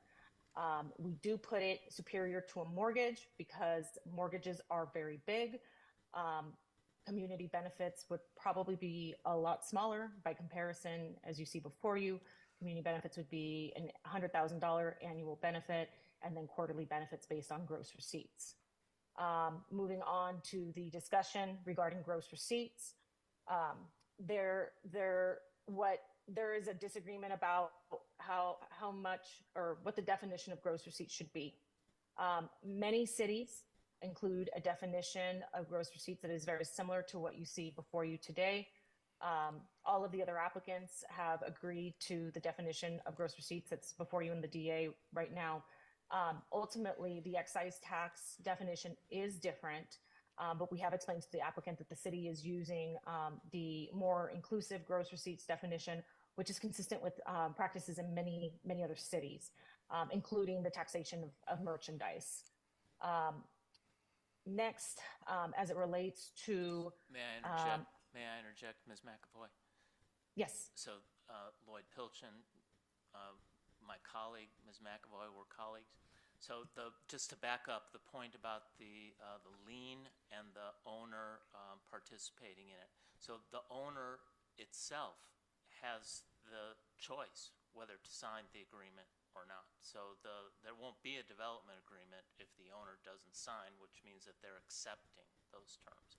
So this is not the lien. The business about the lien is not something that's being imposed on an owner against their will. That if if they are opposed to it, they'll be telling you that the applicant, that they won't be participating in this. That's all. It's an agreement that means all the parties, when it's signed by everyone, all the parties are in agreement. Thank you. Thank you, Mr. Pilchin. Yes, no, and I'm in agreement with everything that Mr. Pilchin just said. I also want to point out that in this instance, the property owner and the managing member of the property owner LLC, as well as the managing member of the applicant LLC, are both one and the same. So typically, development agreements will impose liability on both parties, because when you have an LLC, LLC stands for limited liability corporation. So this terminology is included in here in order to protect the best interests of the city. If an LLC folds up, we still have the opportunity to go after the property owner. And may I add one more thing, which is to the Planning Commission, if there's concern about, well, boy, this is being negotiated, do we, the Planning Commission, now have to step in and resolve each one of these points? I just want to reassure the Planning Commission that when it comes to the development agreement, the DA, the Planning Commission's action is merely to make a recommendation.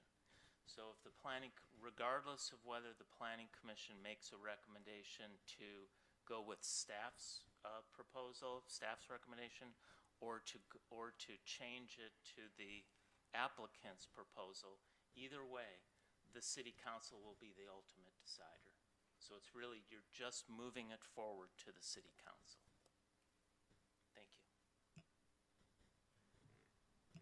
If I may, it just seems that whatever we're recommending, if it's either staff's recommendation or the applicant's recommendation, it would seem that it's pretty unclear as to what we're recommending at all, because there are still ongoing conversations about the agreements or what is determined. So it just seems like we're recommending that something go forward that we don't know really what it's about, if you understand me. Commissioner, if I may, just as a point of clarification, staff negotiations are done at this point. The agreement is before you.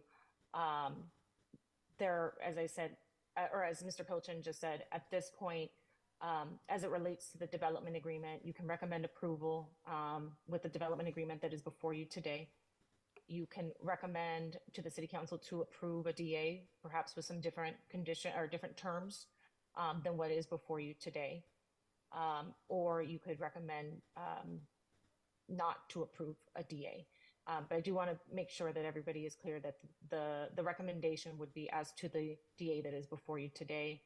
But because we're in disagreement on some of these terms, we have extended the courtesy of informing the Planning Commission that these are sticking terms that we were not able to come to an agreement on. So, but I do want to be clear that those negotiations at this point are done because the agreement is now before the body. I appreciate the clarification, and if you may clarify just a bit more, the recommendations from staff, are they the same as they were for Steezy and the two applicants prior to that? Yes, so there are some minor differences, but overall, all four DAs are essentially the same. So as to the terms that we are not in agreement on, those terms are all within the other DAs or use the language that was originally proposed in other DAs. And Commissioner, this is Gus Romo. If I may add, the applicant did have the opportunity to continue negotiating, as he had put, he wanted to continue negotiating, but it would not have come to this meeting. So we indicated to him that in order to come to this meeting, we had the terms, and as our attorneys were saying, these are the terms that staff is recommending. Even if we go forward and continue this or go on, staff is not looking to change the terms. We want to be consistent with all applicants, and we want to move forward, and the applicant had agreed that he wanted to come to this meeting. So with that said, I don't believe that continuation or tabling this item is going to change staff's recommendation. Thank you very much. What were the minor differences that were mentioned right now? So in some instances, and I do recall, I just don't have every agreement before me right now. In one instance, the opportunity to cure default was extended, I believe, from 45 days to 90 days. There was also some language that would allow for operations to cease for a limited amount of time in the event of, in the event of unexpected events that basically forces the operator to cease operations for some time. What some of these terms, what they really end up trying to get to the heart of is trying to ensure that these operators are actually operating and generating revenue for the city. Because if the operators are not operating, they are not making sales, we are not getting gross receipts, and the city is not taking in revenue. And I just wanted some clarification. So it seems like this location's a new construction compared to all the other sites that we've been looking at. So it makes it a little bit more complicated. Number two, I just want to clarify as well. So the property owner and operator are the same. Is that correct?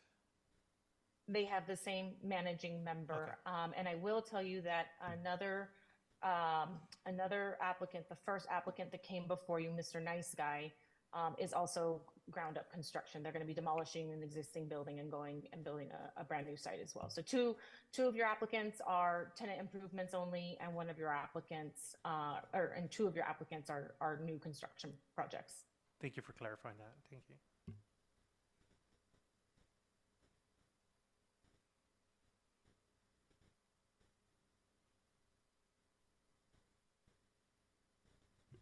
After all the clarifications and questions, I do not have any other comments or questions on my end.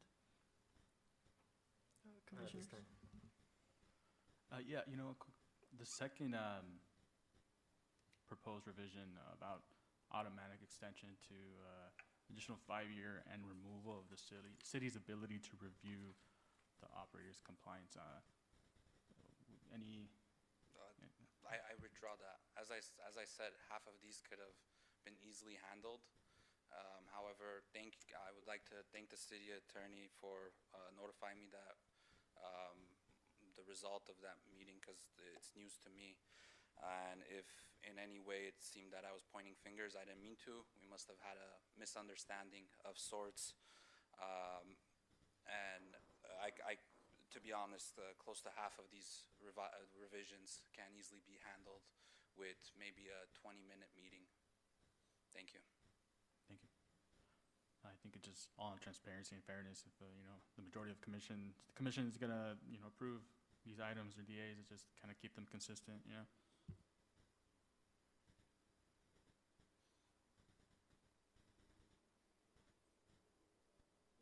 Commissioners, any other questions or comments? I'm good on my end. Yeah, if I may, I like to preach about consistency when it comes to the other applicants, right? We have not seen this perplexed of legal jargon. So I would like to recommend if this may be tabled so that both city staff and applicant can review terms, and then would definitely like to invite again the applicant on the next planning commission once this gets straightened out.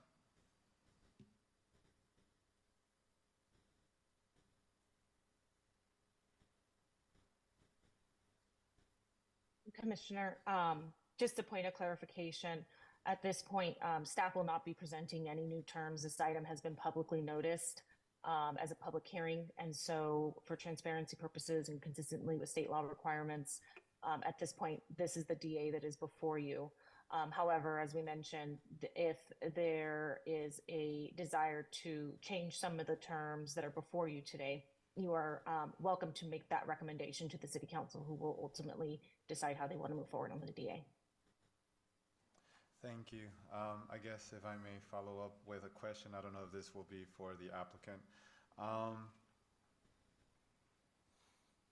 What I gather so far is just refraining from accountability. So may you shed light on that? With list of all these revisions and deletions, this is what I'm gathering, that when it comes to the title, the ownership, and so on and so forth, that applicant just wants to not be accountable for if other things come up. So I don't know if you may shed light on that. Sure, I'm here in front of you to answer all these questions. I've been accountable. I haven't had any other issues before. Paid over $1 million to the city of Montebello. Never had any accountability issues there. The fire department uses our cultivation facility as the model testing grounds of how a cultivation facility should look like. We've never had an issue with taxing authorities. I can provide my number, my email. You can call me and receive a response within a couple of hours. That I can promise. The whole issue with the property owner, as I explained to the city manager, city attorney, and the senior city planner, is that of being flexible and having liquidity to be able to get a loan on the property if there is the need to.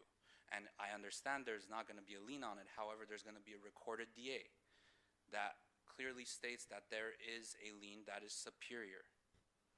And I have spoken to lenders, and they told me that it would not be possible to get a loan on those terms. That's what I was told. And it's more about viability. It's not about not being accountable. And we have always and will continuously follow, abide, and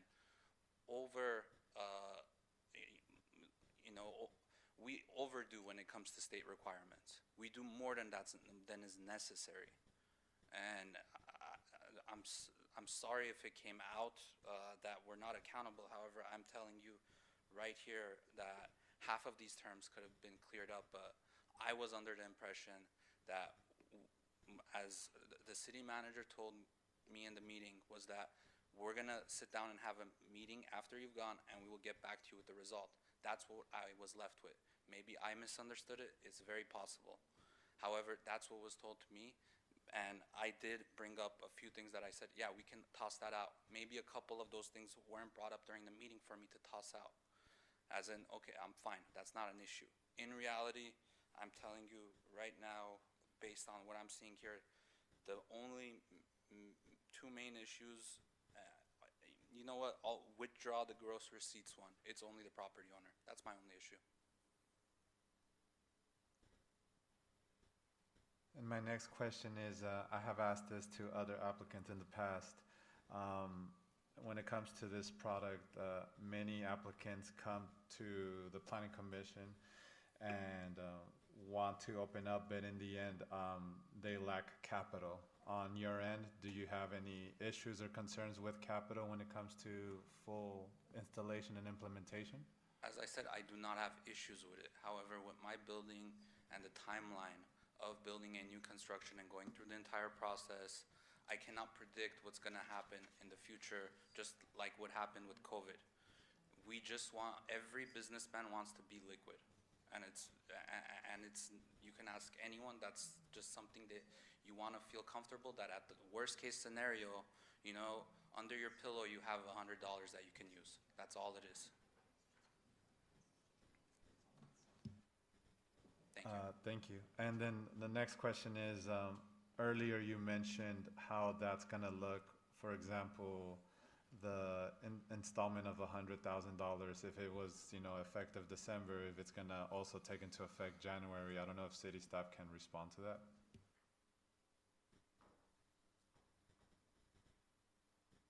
It's my understanding, and Paloma, correct me if I'm wrong, this is not a prorated item. You pay once a year. It's an annual $100,000 public benefit. So if you get approved in July, the next payment, you know, once the DA is executed, is the following year, the following July.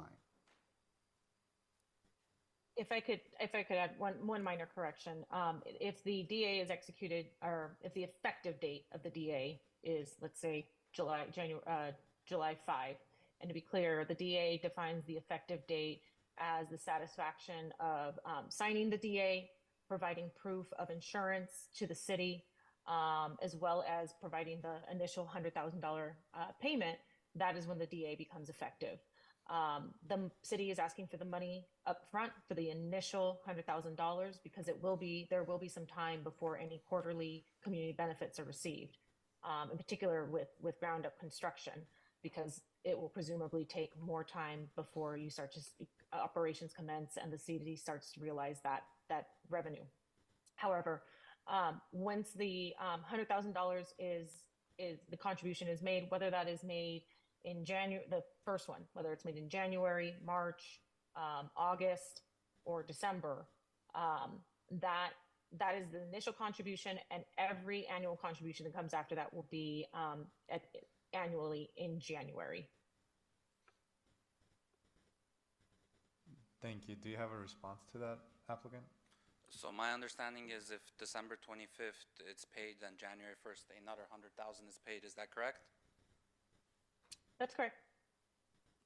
Okay, then I guess we have a small little second issue, as I'm sure you can imagine that that's not fair. If you're paying 100,000 upon execution, which is we're totally okay with, to pay another 100,000 depending on when in the calendar year you made the payment, that does not seem fair. That is all. And I just want to say for the record, yes, we are the property owner and we have already spent, $1.8 million on the property. Just wanted to state that for the record.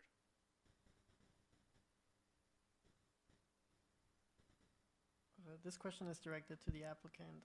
Just to gain some sort of perspective now and understanding as to how these operations work. Even though it has not been implemented into the DA, I would still like to know, like, what would cause a delay in operations, considering that it was proposed that the extension was from 12 months to 24 after project construction. But this is just to gain more understanding as to why, If it's after project has constructed, if the project's constructed in 30 days, the operation will commence. Less than 30 days, without a doubt. Thank you very much.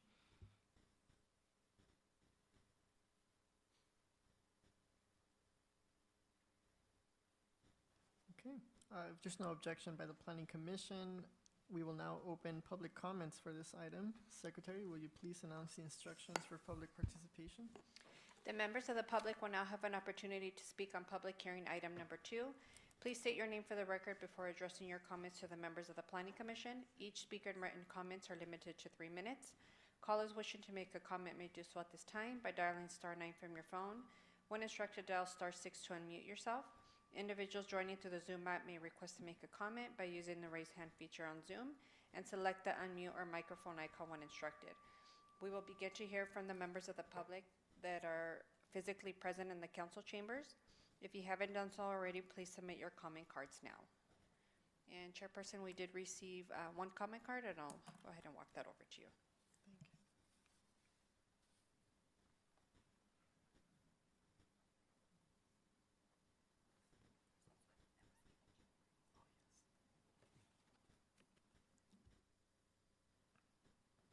Thank you, Planning Secretary. At this time, we will call forward Eve Zimmerman, public agenda item number 2.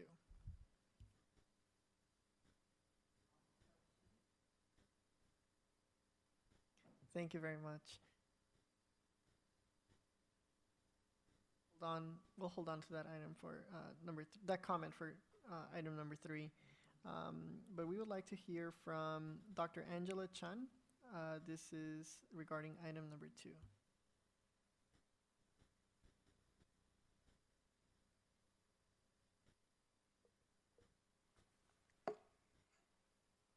First of all, thank you very much for giving opportunity for the Plan Commissioner to give me an opportunity to present. I'm Dr. Angela Chan, board certified internal medicine, practicing in 7615 Eastern Avenue for past 12 years, serving the community and in a low income and then the diverse and also culturally sensitive abuela, abuelo up until the niño, niña. for the past 12 years. I'm the third generation in that building, 7615, next to the proposed building right now. So I have a few comments on that, since I will strongly would like to provide the objection of the site, in a sense that I'm glad that we're able to get a chance to present, which we were out of town until 2 days ago and noticed that today is a public hearing. And it is my first time to come in, so please excuse me if I did a little bit of naive comments or anything. Please educate me, since this is totally layman for me as a medical doctor. Regarding this facilities, and then first of all is a couple of issues. Community impact. The presence of a dispensary may cause a perception of unsafe and undesirable area, deferring the family members from visiting the medical office, which is really next to the vicinity of the proposed facility, and potential increase in traffic and loitering, which could disrupt the peaceful environment required for a medical facility. That goes with the health and the safety concerns, especially proximity to all these children and the elderly, which could increase the exposure to the cannabis-related activities, and also the potential for the secondhand smoke, or affecting the patients, especially with those kids or abuelo with those elderly with the respiratory conditions. And the second thing is, I have to be able to morally and ethically advocate for those public and concerning about this, so that concern about the message it sends to the children and families regarding drug use and its normalization. Ethical responsibility to provide a safe and nurturing environment for children and families who are seeking medical care, especially with chronic medical condition. And especially another one with the zoning and land use. I'm not sure, correct me if I'm wrong. According to the Department of Cannabis Control, Bell Garden is still a prohibited city to use any of the cannabis, any related, so I think, I know it's already up to the time. My suggestion is to alternate place for finding the facility. So I thank you for giving the opportunity to present. If I needed to know anything, and a subsequent comments or result of this meeting, if I would have that information back again, it will be really appreciated. Thank you very much all your attention. Thank you for the opportunities. Thank you, Dr. Angela Chen.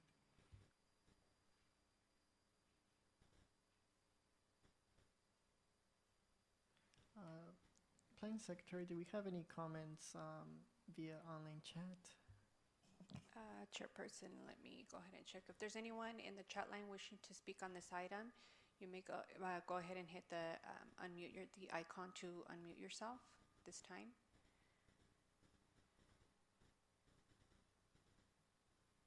And it looks like I don't see anyone in the chat line wishing to speak on this item, Chairperson. Okay, if there's no objection by the Planning Commission, I will close public participation.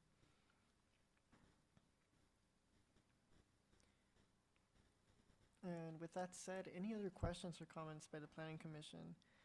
If not, would like to entertain a motion.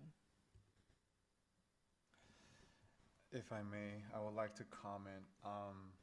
Thank you, applicant, first and foremost, in presenting this. I feel that there was just a few of misunderstanding or miscommunication on multiple fronts on various parties.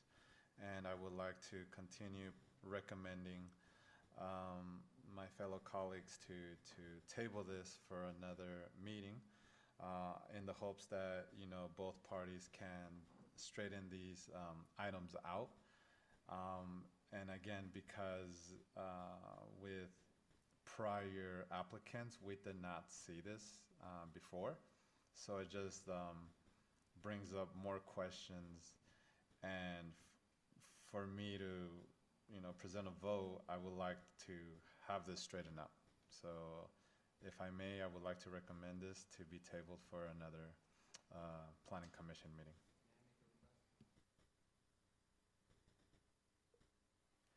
Yes, you may. May I request that the planning commission approve the CUP, as there seems to be no issues with the CUP, and to approve the DA as is, as my understanding is that it is just a recommendation, and the city council does have the right to approve or deny or to make changes to it. Thank you. Thank you.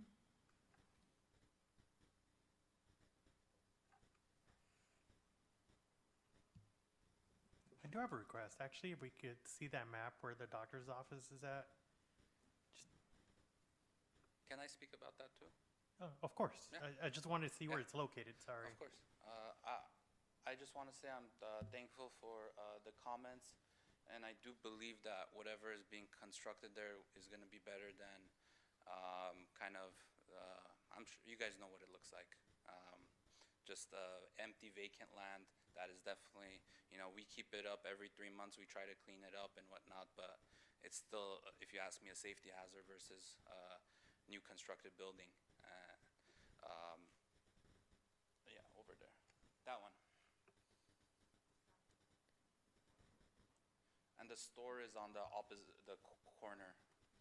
So that would be the casino parking, correct? Yeah, sorry. Okay. Mona Mosaib speaking. This is a casino parking here. You have the California Water offices here, the medical here, and then all the across the street, retail. Okay, perfect. Thank you.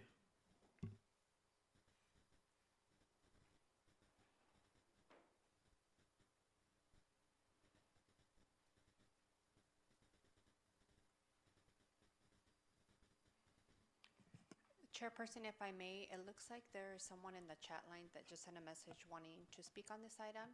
I believe it would be at the discretion of the commission to reopen the public hearing to allow this applicant to, or not the applicant, but to allow someone to speak on this item.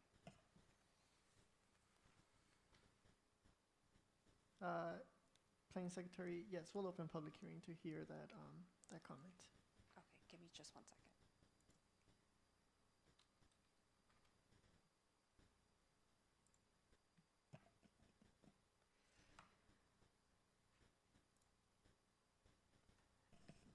Hello, Mr. Donald Han. Can you hear me? If you can go ahead and press *6 to unmute yourself.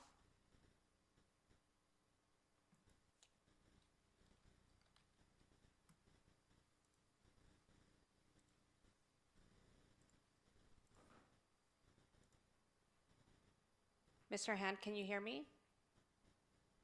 Hello? Yes. We can hear you. Okay, great. Yeah, hey, city members, my name is Donald Han. I'm the adjacent properties owner. So my property is 7625 Eastern Avenue. We have several tenants in my shopping center. We have a 7-Eleven, we have the pizza shop, we have the smoke shop, we have a retail pharmacy. I've been seeing this a lot being vacant for over 3 years, 4 years. And I think we attended another public hearing in 2022, 2 years ago, talking about to build a retail building.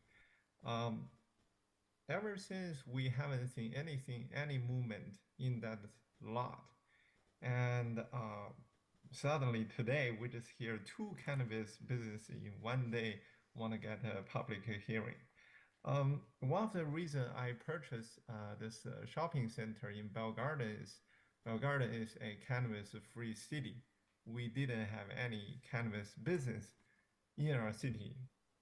The closest dispensary is in city of Bell, and we see one in Downey, but none in Bell Gardens. That's one of the reasons we feel very safe in our city. But ever since last year, we had 3 violence situations in our shopping center. The very last one was in March at midnight, two homeless get in a fight. I know the applicants have like 24-hour security guide in his own center, but guess what? When people buy their product, they will find a closest parking lot to use the product. We are the closest parking lot. We already have enough of situations. So we don't want to see any other, security concerns happen. That's one of the reasons I want to object. And another reason, by listening all this today's applicant's presentation, I don't think he's experienced as applicant number one, because the first guy talking about 35 stores, where are they, and how they look like, very detailed. But this guy, he's saying, oh, he managed 100 stores, and the example he gave out is about cultivation. I really want to know more about his experience on retail, on marijuana dispensaries, like how he keep the records. Talking about records, he doesn't want to show records to the city. It seems like he has meetings going behind today's hearing, but as today his presentation, it seems like he doesn't want to show his numbers. He doesn't want to go public. That's the two reasons: safety, and I don't think this guy is ready. That's my concerns. Thank you for your time, and please consider my situation here. Thank you. Thank you for your comment, Mr. Han.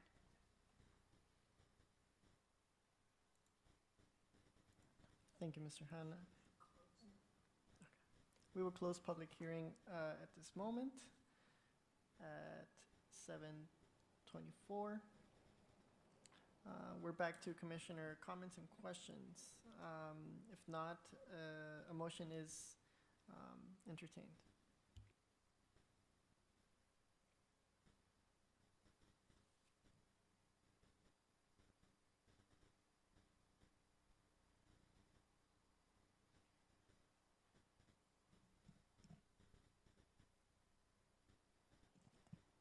Chairperson, do we currently have a motion to table this item? Is that correct? Looks like we got a first, but not a second. No, we do not have an active motion at the moment.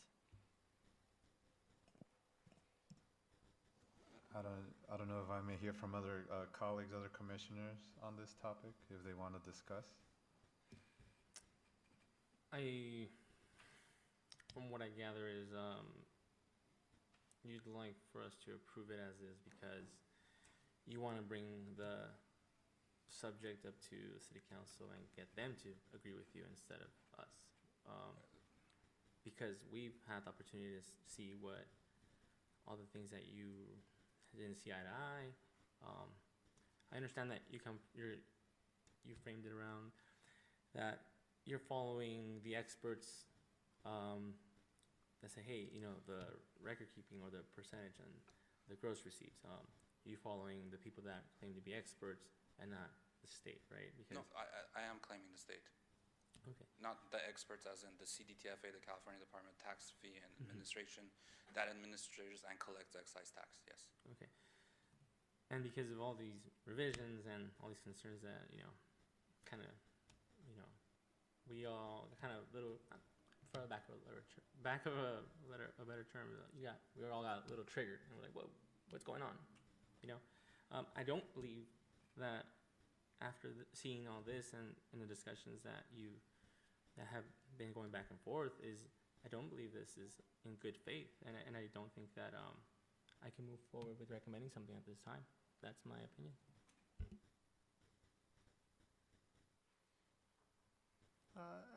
I do stand in the same position as Commissioner Ramirez had mentioned, solely also considering that there was going to be a follow-up conversation about the discussed revisions, but both ends did not meet. At least that's from what I understood in the comments made today. So my opinion stands as is. Yeah.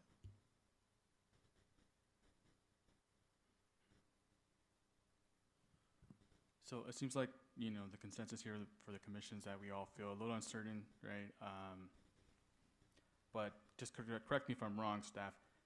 This pretty much mirrors the same DAs as the other applicants. So whether or not we feel a certain way, it's pretty much the same, and the city is unwilling to go back to negotiate, correct?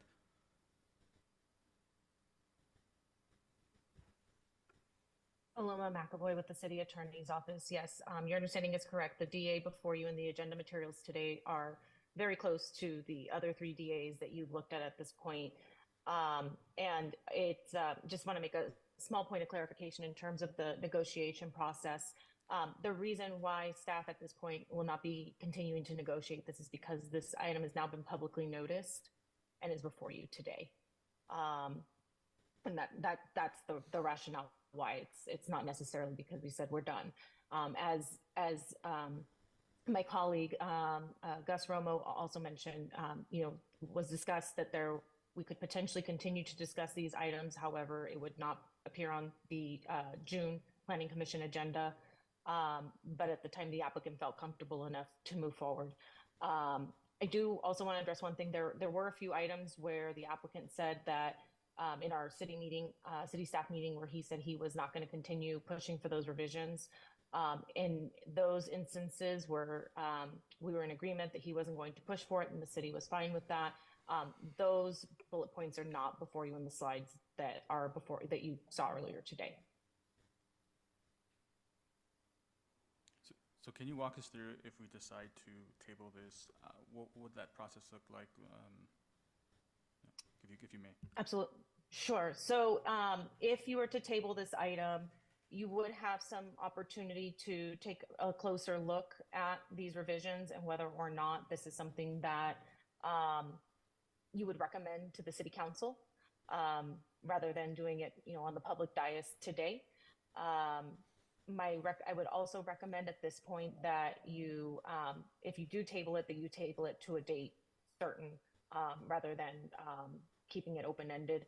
That provides everybody some certainty in terms of the timeframes in which we're working with, both for city staff as well as the applicant. And then it also gets rid of the need to have to publicly notice the hearing again.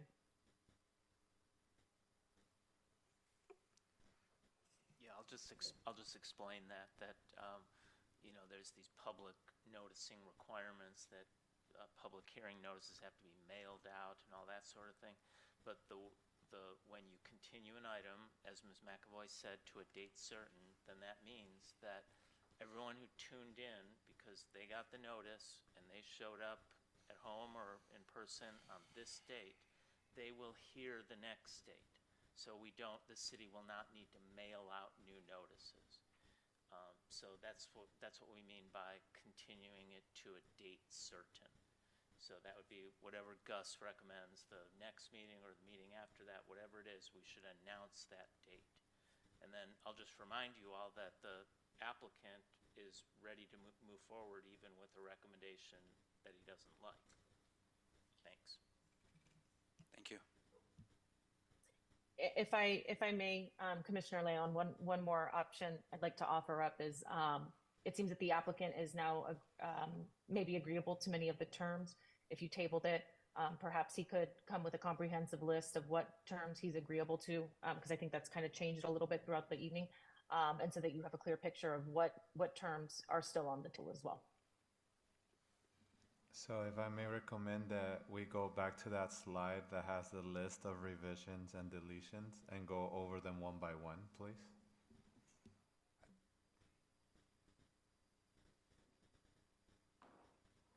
We'll bring it up just now, the slide with the DA negotiation list.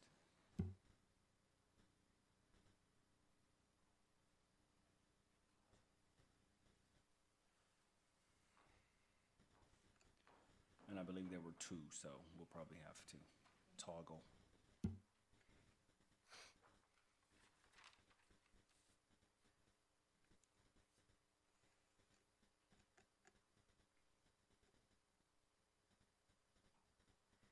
first page is removal of the property owner, the applicant, as signatory to the development agreement.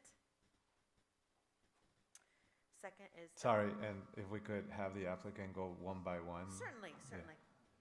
Thank you. Permission is granted for the applicant to speak in regards to the proposed revisions. Okay. I do not agree with the removal of the property owner. The next one, the automatic extension, no issue with it. Proposes to revise the initial 100,000 annual community benefit. Little unclear, but I'll withdraw that.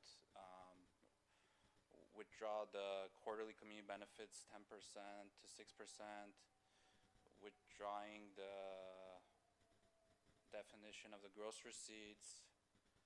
Withdrawing the ability to terminate the DA. Withdrawing the revision and responsibility to provide tax filings. Withdrawing deletion to requirement to keep records. Withdrawing deletion to language that would make a lien. That one I'm not withdrawing as it's linked with the property owner. And the revision to the annual review withdrawn. Revision to the operator's duty for pay for cost recovery withdrawn. Withdrawing the deletion of the requirement for the assignment of rights, withdrawing the deletion of language that informs any subsequent property owner of constructive notice. I'm not withdrawing that as it's linked up with the property owner, that's all just one. Deletion of the provision that holds the operating property owner jointly and severally liable, that's also linked with the property owner. And deletion of language that would make the DA binding on any successors in interest, if that's regarding the applicant, I'm fine with that.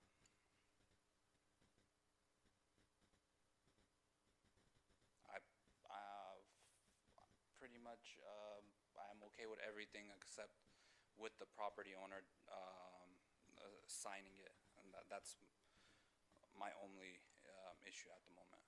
So. And applicant, how would you like that to be seen as, where you will say, yes, I agree to that? I would request that the property owner does not sign and it's not recorded on the property owner's property. Paloma McAvoy, City Attorney's Office.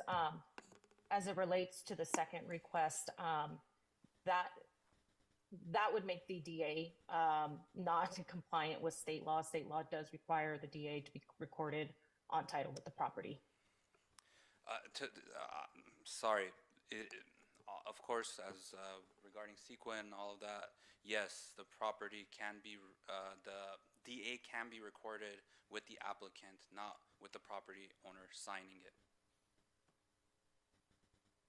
Just the same DA, just without the property owner. That is it. So, if I may clarify with the applicant, the remaining points of contention involve the removal of the property owner in any capacity throughout the development agreement.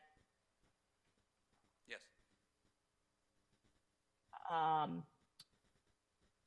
The deletion of section 6.1, the mortgagee protection. Yes. And section 9.5, deletion of constructive notice and acceptance as it relates to the subsequent property owner. Is that correct? Yes.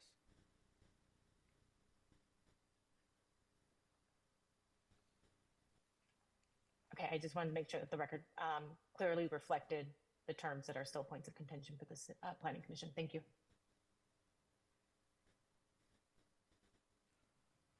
I do have a question for the applicant. Have you had any conversations with your neighbors, like with the doctor's office? Yes, I actually provide them free parking. Yeah. Yes. I have a quick question. I'm not sure if we're privy to this information, but for the other applicant that we approved the CUP and the DA with the construction. Was there same concern about, loan issue, whatnot, or are they not in the same situation as this applicant? I would like to state that I can definitely say that I have spent the most money as any applicant has, close to 2 million. It was 1.8, and it's continuously rolling on. And it's just about being liquid. That's all. If I was to come in with an existing building where I would have to spend for TI improvements, I would have not anything to worry about. It's just a matter of I have spent quite a lot, and I will be spending a lot more, as this is not only one unit. This is multiple units in a large building. It's not something that has to do with, one 4,000 square feet building, more so 14,000 square feet. So it changes the ball game significantly. And Commissioner Leon, as I stated, two of the projects you've seen so far, ground up construction, two involve tenant improvements. May I ask but how, this is the only one that has expressed this concern. Thank you. I just want to clarify. I was told that other applicants had that concern. I'm sure they don't have a concern now. However, I don't think that they're constructing a 14,000 square feet building as well.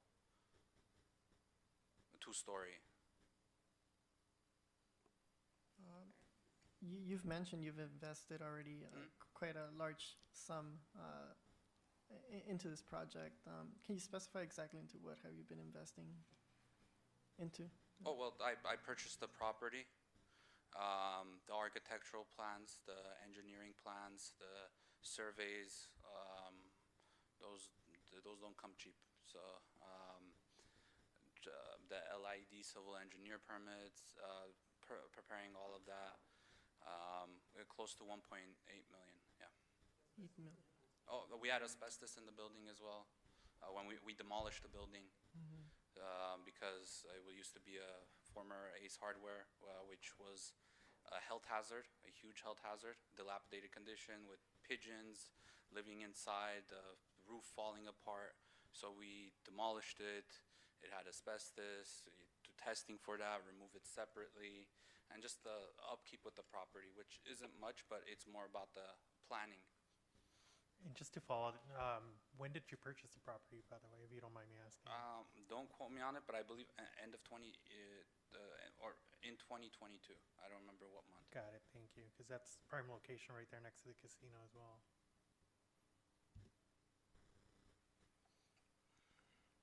Thank you very much. No more questions or comments on my end. If there are no more questions or comments by the rest of the commission, I would like to entertain a motion as well. I have a question for staff. This development agreement, this DA, how does it differentiate from other DAs for just a straight business building versus a cannabis? Like, what are is it a drastic difference? And can you please go into that a little bit? Absolutely. Paloma McAvoy, City Attorney's Office.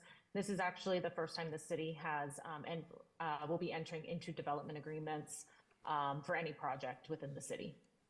So this is a first time for the city. I can tell you from experience and working in jurisdictions throughout Southern California, many of the terms are standard terms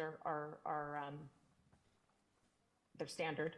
I think where you're going to see the biggest difference is things that pertain specifically to cannabis, the regulation of cannabis businesses. Community benefits are always exchanged for the vested property rights. In this DA, the applicant would have potentially vested property rights for potentially a 10-year term in exchange for those community benefits. So typically that's how development agreements work. They get this vested interest, and in return, the city gets community benefits. A lot of the other terms, I don't think there's anything that different. Say, for example, if somebody was to entitle a property and they wanted to vest those rights for a 20-year term or 40-year term. You'll see a lot of the same terminology, but community benefits might look different. I think that's probably where you'll see some of the biggest differences.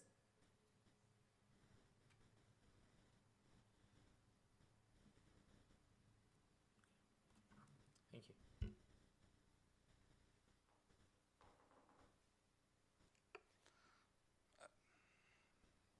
Questions or comments by other commissioners?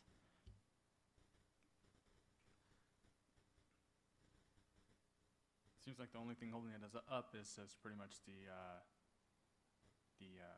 landlord, right? Issues with the property owner, right? Yes, however, I do want to state that I am requesting for the CUP to be approved and to recommend the approval of the DA as is currently.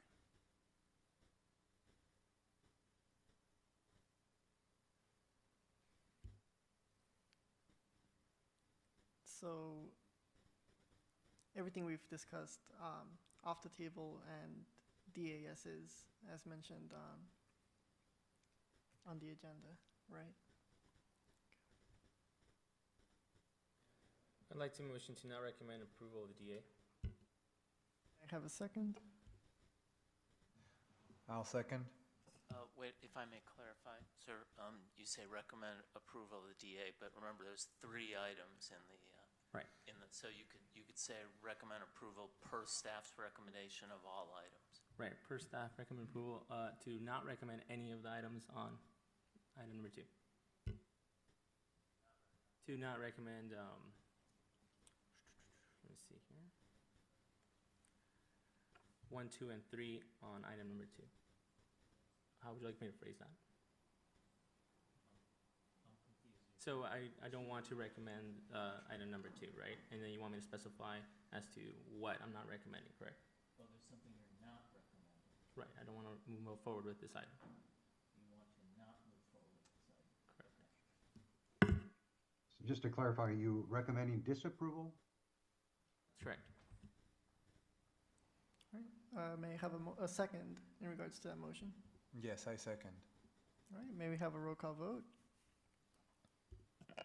Commissioner Boado, I abstain. Commissioner Leon, Abstain. Commissioner Ramirez, Yes? Vice Chairperson Mendez, Yes to disapproval. and Chairperson De La Rosa. Yes to the motion. So what do we have? I'm confused. So the motion is 3 approving the denial and 2 are abstaining. And that's the denial of all 3 items? That's Correct. Okay. So, and how many? If I may, Paloma McAvoy, City Attorney's Office. Thank you. We will need some findings to recommend disapproval of the CUP. Or I apologize, not recommend disapproval, but to actually disapprove the CUP. That is something that is within your jurisdiction, the actual approval or disapproval of the CUP. One way that it could be done in order to just make sure we're in compliance with everything is to come back with a resolution at a subsequent planning commission meeting that provides you with those findings. Right now, you do not have a resolution recommending denial, only approval. So you'll need to have a resolution that says that those findings cannot be made, and adopt that resolution at a later date. Right. So- I agree with Ms. McAvoy. So the commission should always keep in mind that any decision, an approval or a denial, has to be supported by findings. So the resolution that was before you for approval, it had made the findings, so for approval. So a conditional use permit, the findings have to do with compatibility with surrounding uses and consistency with the general plan. Stephen, you can read them off, but these are the things that, it might be helpful to at least say some of the things you're thinking about that would support a denial, and then, as Ms. McAvoy said, the staff can bring back a resolution that spells those out, and then it can be for your approving the resolution to deny. But I think it would be helpful to talk about the findings for a conditional use permit, just so that for the commission's education, and so that you know what kinds of things you're looking for when you're deciding to deny something. Certainly. Thank you, Mr. City Attorney. Stephen Jones, City Planner, did make analysis of the general plan, for example. So number one, we said that the conditional use permit proposal was consistent with land use policies 3, 4, and 5. And while I also look up the zoning code burden of proof, for lack of a better term, for approval, it does include things like adequate and a lot being adequate in size and shape to accommodate the proposed use. While I looked that up, Ms. Mosiah, if you could go over land use policies 3, 4, and 5 that you indicated were met with the proposal, and then that may give a little bit of more context for what the commission wants to consider. And I'll tell you what, I'll do this now that I have it in front of me. Really the two key ones that give the most room for a commission to decide that they don't think that it's, or that they want to support a denial. The two that are the key findings are, the finding for approval has to be that it does not jeopardize, adversely affect, endanger, or otherwise constitute a nuisance to the public health, safety, or general welfare. So the commission to support a denial would need to say that it does jeopardize, or something about it does jeopardize, somehow it adversely affects, endangers, or constitutes a nuisance to public health, safety, or general welfare. So that's a very general thing, and that's the kind of thing that, if you have concerns and you want to say them on the record, then staff can work on putting that into a written resolution. Another one is, as Stephen mentioned, adequate in size and shape and topography, to accommodate yards, walls, fences, parking, loading, landscaping, and other development features that the code requires, in order to integrate said use with the existing uses in the neighborhood. So that's where you get to compatibility. That's really what a conditional use permit is about, is it compatible with surrounding uses?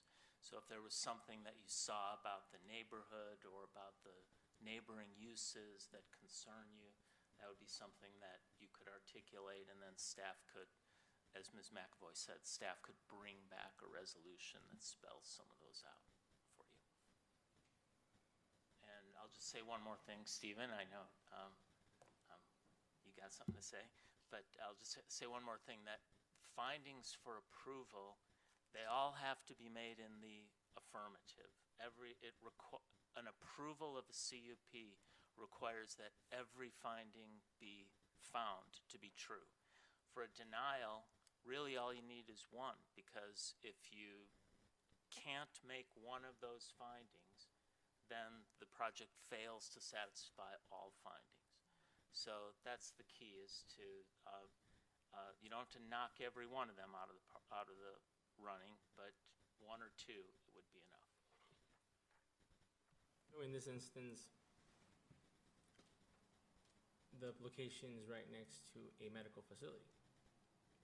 We know for certain that there's no contamination to the air, that the potential people that go seek health advice from the doctors, which might have respiratory issues, we know for certain that they won't be jeopardized by that location being there. That would be the question I'd ask for them to clarify. Right, and to add on to Mr. Ramirez's statement, I did hear that there was asbestos in the property, so this is concerning for those who would be approaching the premises. Just to let you know, the asbestos has been removed. That was part of the demolition. Thank you for clarifying.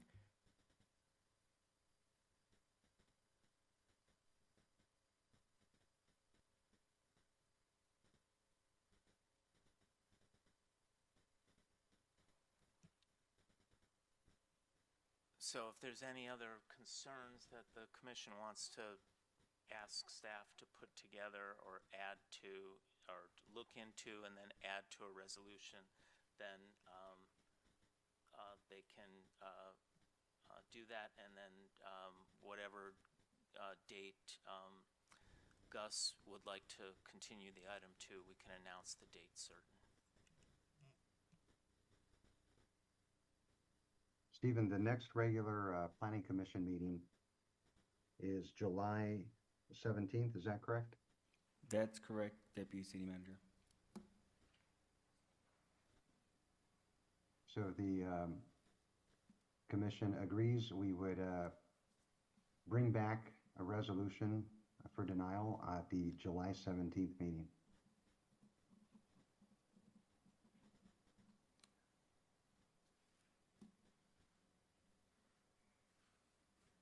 And then to clarify, this is Stephen Jones, City Planner. Again, we just about a moment ago briefly had up this slide with the land use policies. One of the findings in the zoning code does include consistency with those findings. And so while we've made arguments that support that the project does meet, it's not out of the realm of possibility that the commission would disagree, but those policies were found to be in substantial compliance with the general plan. You would need to, again, make findings for one of those that says the things Lloyd mentioned, or that this is in substantial conflict with the general plan. So those items were up just briefly. If you need to take a look at them again, we'll put them up again.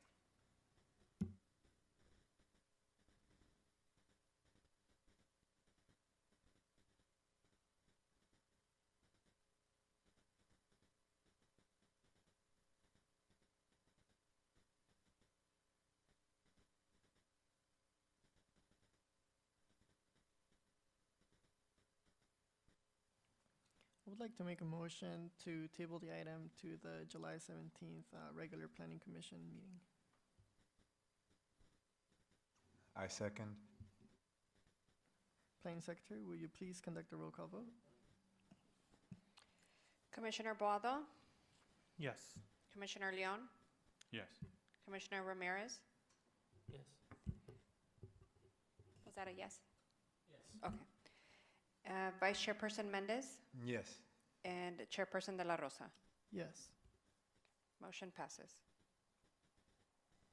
This is Paloma McAvoy, City Attorney's Office. Just for clarification, I just want to ensure that the motion was to table the item to the July 17th meeting and to further instruct staff to come back with resolutions to deny the CUP on the basis of impacts to nearby businesses, odor mitigation, and the medical office building, as well as come back with a resolution that would recommend denial of the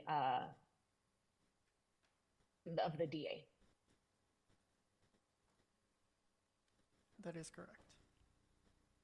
Thank you. Mhm. We will now begin with item number 3 on the agenda. At this time, I'll open public hearing at 7:56 p.m. May we have If I may also recuse myself for item 3, as it is within my residence, within the 500 feet. All right, we will commence with staff report upon Vice Chair Mendez stepping out of the meeting.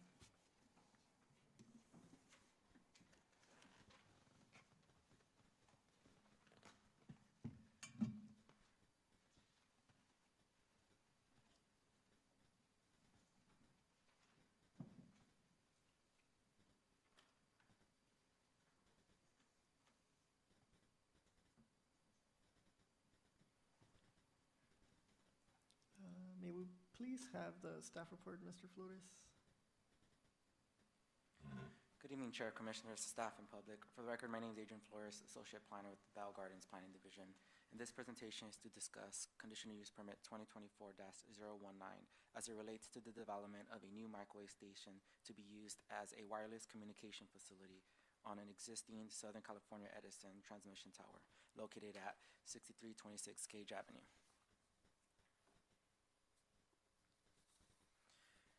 The applicant, Alex Saturov, representing Morrison Hirschfield and Dish Wireless LLC, is requesting two items. One, a category exemption determination from the provisions of the California Environmental Quality Act pursuant to state CEQA guidelines.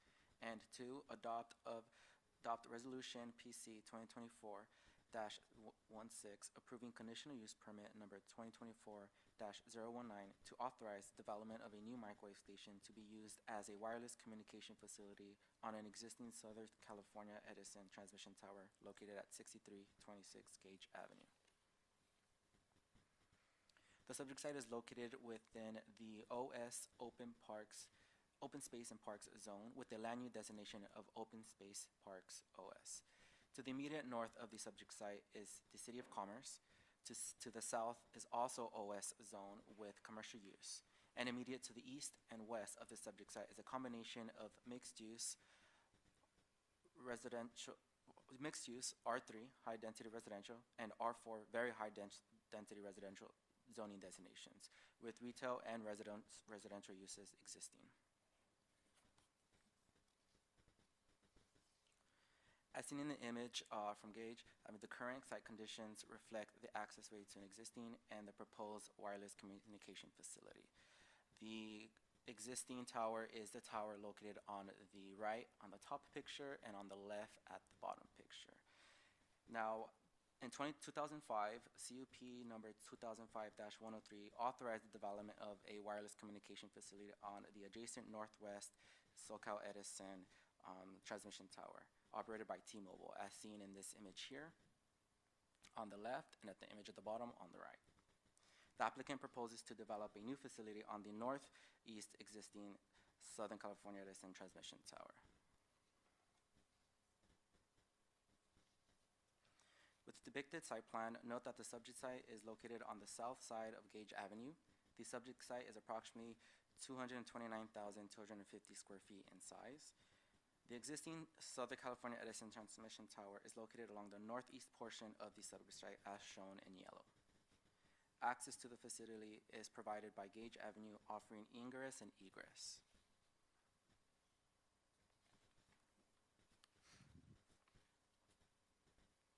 The project would include the overall installation of 3 sector frames as shown in these red clouds here, a total of 3 panel antennas and 6 remote radio units. So that would be 1 panel antenna each and 2 remote radio units each as well.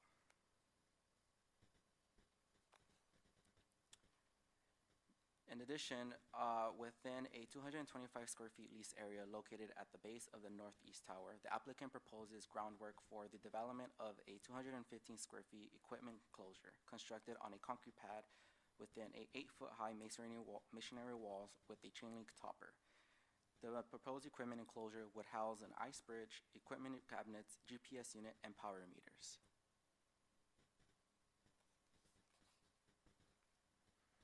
The existing transmission tower is approximately 118 feet tall, and the antennas are proposed to be installed at a 46-foot high point of the tower, as shown here in red.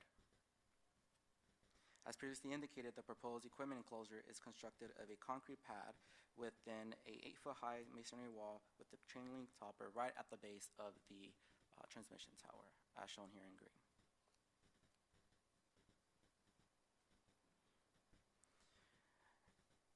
Here we can see the before and after depiction showing how the transmission tower looks now and how it would look after the development of the wireless communication facility.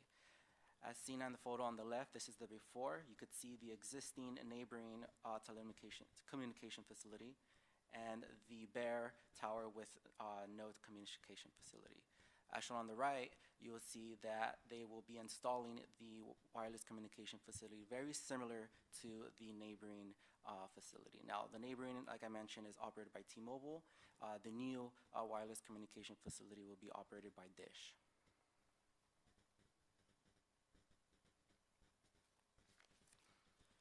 Applicant's request is consistent with the City of Bell Gardens General Plan Land Use Policy 5.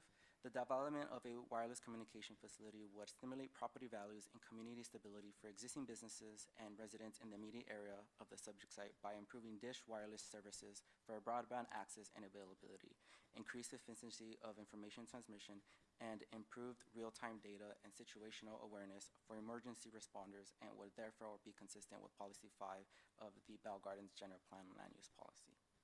The project meets requirements in Section 9.50.050 of the Bell Gardens Municipal Code, basis for approval of denial of conditional use permit. And the Federal Communication Commission allows local governments to discretionarily review and approve new wireless communication facilities. Federal law requires state and local governments to act on applications within a reasonable time. The FCC defines a reasonable time to act on a small cell wireless application as 60 days for facilities placed on existing structures. For the record, consistent with this FCC laws, new language was added to condition number 7 of Resolution PC 2024-16 to add, the director or designee shall also be authorized to administratively approve eligible modifications to the site permit as required by state or federal law. This language would ensure that the review and approval of any future modifications to the proposed wireless communication facility complies with state and federal laws. Each commissioner member was provided with an updated resolution containing this new language. Applicant's request is consistent with the general plan and the Bell Gardens Municipal Code as previously indicated.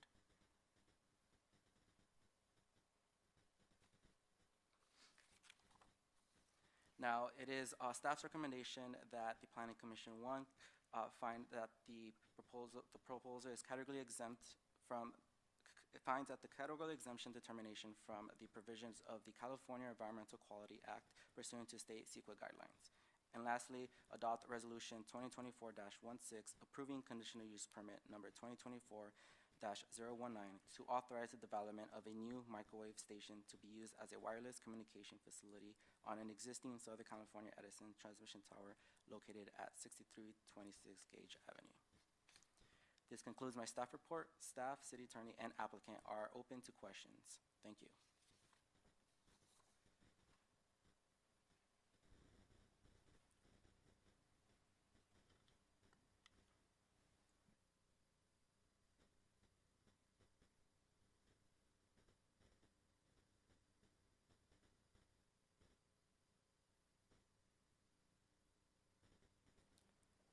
No questions on my end at the moment.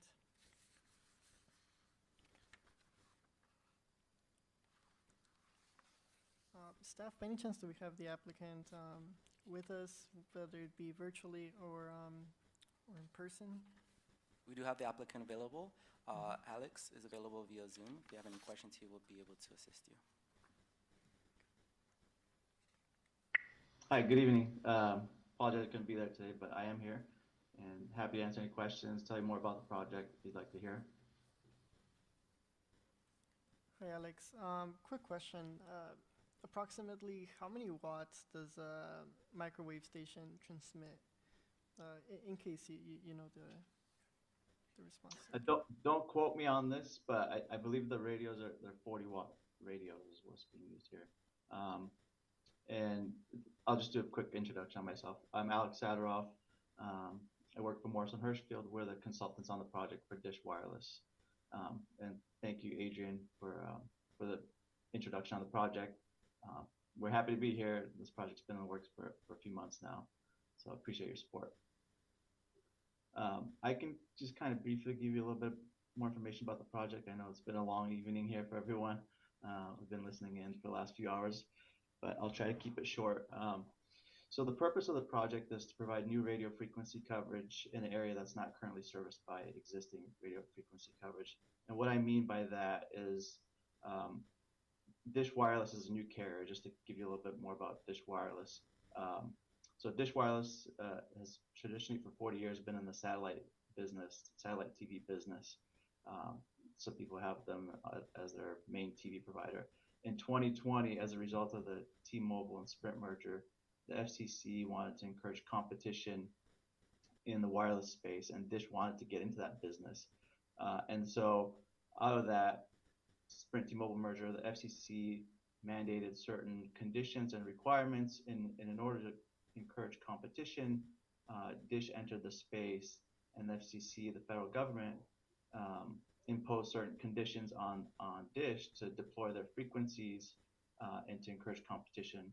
The first milestone was for Dish Wireless to cover 70% of the United States by June 2023. That initial milestone has been met. The second milestone is right around the corner, and that's to cover 75% of the United States by June 2025. That's what this project is here for today. We currently do not have any coverage in the city of Bell Gardens, and so this is part of that initial greenfield rollout where we're gonna go build the sites, commission the sites. Once they're commissioned, we'll do the marketing and get customers. And so just really briefly, I'll just touch on the design and the subject site as the planning just touched on earlier. Microwave facilities are permitted in this specific zone, subject to CUP. I will say that, as staff mentioned, there's already an existing CUP, so we're not here proposing to increase the height or change the use that's already there. There's already T-Mobile, I believe, is the other carrier there. It's already an existing transmission facility for SCE. So it fits perfectly with what's already there. And the photo simulations do a really good job of demonstrating that. So there's not gonna be any change of use or anything like that. So I just wanted to make that clear. And so I wanna keep my presentation short, but just wanna thank everyone for their time and planning, for their support. I'm available to answer any questions.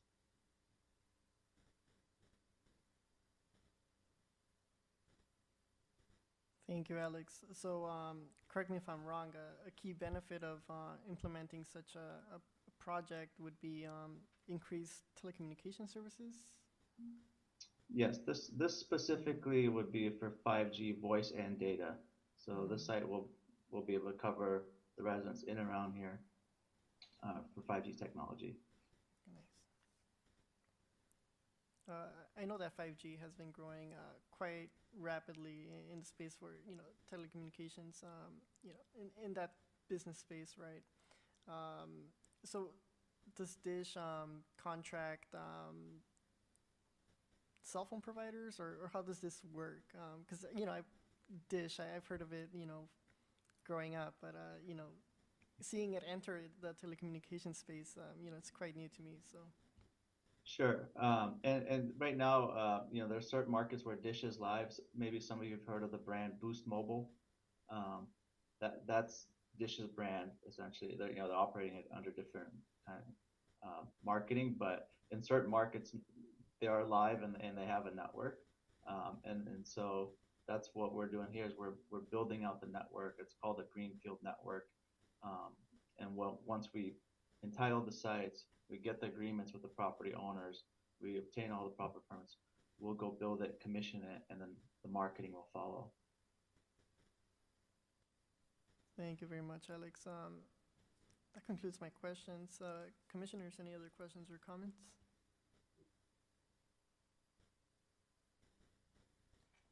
Well, I have a question, but I doubt this happens. So you said there's T-Mobile existing already there, so there won't be any barriers as far as people with their signals, cell phones at all? By barriers, what do you mean? Well, as far as like, for example, if someone has T-Mobiles in the area and then now you're putting the new transmitters for, what is it called? You said Boost, or is it Dish Wireless now? Dish Wireless. Yeah, so it's really, there's no conflict, no interference. Basically, your phone is pre-programmed to your carrier, and we operate on totally different frequencies. Think of it like your radio station in your car, right? There's different radio stations, and they have different frequencies. It's the same thing with a wireless carrier. Your phone has those frequencies. You can only operate on that network unless it's unlocked or something else like that. Thank you. Thank you for your presentation. Just a quick question. It's not really major, but I mean, it's a Edison tower. Like there would be your designs. There would be no way of them like making it more pleasant to the eye, would it? Or is it just a bunch of electronics on the side and that's it?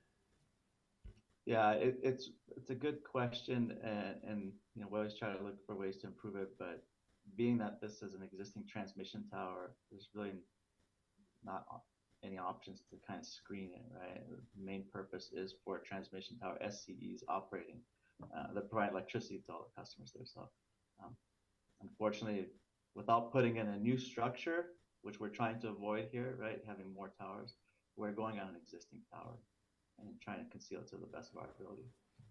Thank you.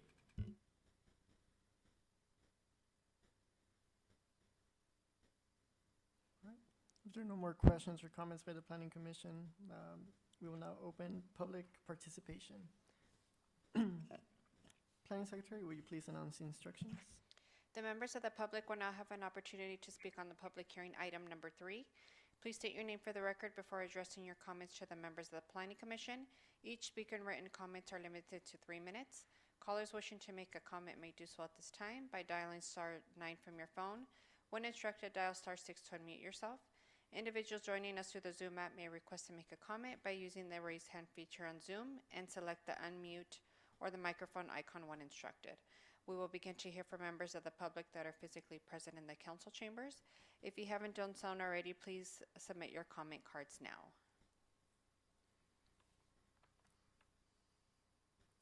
And Chairperson, it looks like you already received 1 comment for item number 3. I did not receive any more comment cards. Thank you very much. We'll have Eve Zimmerman come up for item number 3.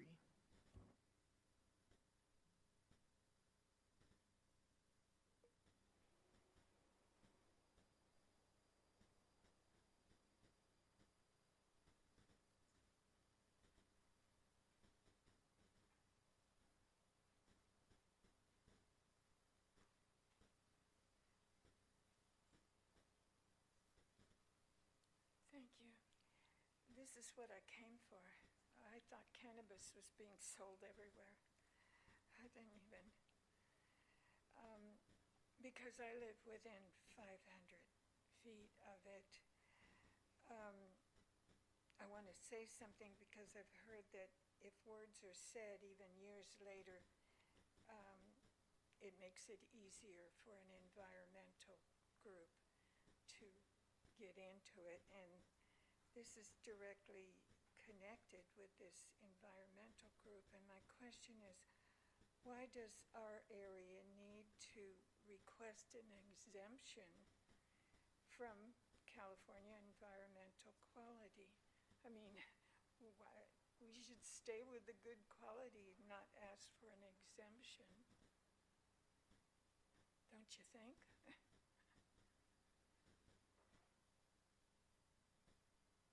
I mean, maybe later they're going to find out this stuff's not so good, and maybe the environmental quality of California already does. That's why you're asking for an exemption. Yes, please. Hi, good evening, if I may. So first I'll just say as a general rule, public comment is not a question and answer time. It isn't? No, it's not a question and answer time, but, not a lot of people here tonight, so the chair asked me to respond, so I'm certainly happy to respond. So it's you're right that the California Environmental Quality Act is the state law. It's the state environmental law. And in that law, there's something called exemptions, okay? And it just means exceptions. So it's not that something special is being asked for. It's not that city staff are requesting some type of a special treatment here. It's that built into the law, there are things that are exempt. So for example, you can build 1, 2, even 3 single-family homes. You're exempt from the California environmental law, okay? It's just an example of an exemption. In this case, we're talking about an existing tower electrical transmission tower, sorry. It's an existing tower, so really nothing new is being built. It's just a little bit of equipment is being added to an existing tower. So staff determined that it falls within an exemption in the law, which is for things that won't have any effect on the environment. Okay, well, I want to add this to it. I moved into that house 50-something years ago, and I did not know or do diligence in study. I was a young person. That there's more cancer cases next to those high wires. That's statistically been proven, that it is an environmental problem. Now we have a new thing, microwaves on the things. And so I wanted to speak up so that if in the future they get real strong about environment again, they know that someone in Bell Gardens said, I don't know about the microwaves. Because they already know about the electrical wires, and they didn't know years ago. But they've proven it, and they even know how far that people could live without it affecting them. And so, I'd like to be living further away and not be in that environment. I raised my kids in it. I wouldn't have moved there. Thank you, though. Thank you very much. Thank you, Eve Zimmerman.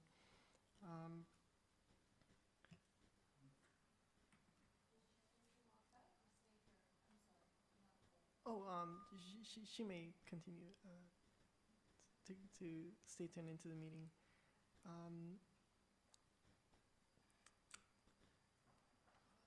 I make a question to staff? Sure. Echoing, yeah. So echoing what Ms. Zimmerman has stated, this question is directed to the applicant and staff. Do we have any insights as to a correlation between cancer rates and living next to these microwave conductors? Do we have any data on that or statistical evidence? And if I may jump in before you on that.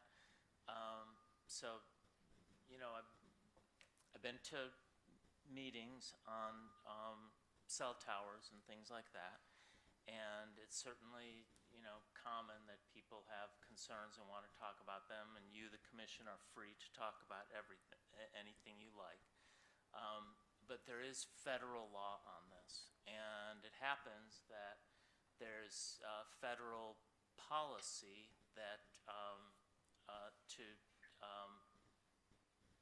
the policy is to allow these things, okay, because they kind of help our society, okay?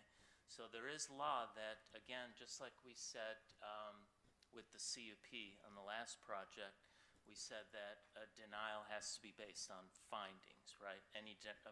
Both an approval or a denial, they have to be based on findings. And under federal law, in terms of health effects, the federal law says that cities can only require compliance with the FCC, the Federal Communications Commission, the federal law. The cities cannot base a denial on, testimony about health effects. Okay, it's just the way that the federal law is controlling here is that cities can require compliance with federal law, but they can't base a denial on testimony about health effects, because that's what the federal law is trying to deal with, and they don't want individual cities, standing in the way of, what should we call it, progress. Yeah, and if I could just add to that, as part of our conditions of approval in this resolution here today, we are required to be in full compliance. That's in writing and explicitly, we're going to agree to that. We've also submitted a self-certification of sorts prior to this meeting, saying that in addition to the COAs, that we have this other mechanism that you can keep us honest. So at the end of the day, it's an important issue, and we kind of police ourselves through the federal government. But the facility will be in full compliance. And just to be clear, the application says new microwave facility. That's just the verbiage in the code. There's no microwaves as part of this facility. These are antennas, just regular panel antennas.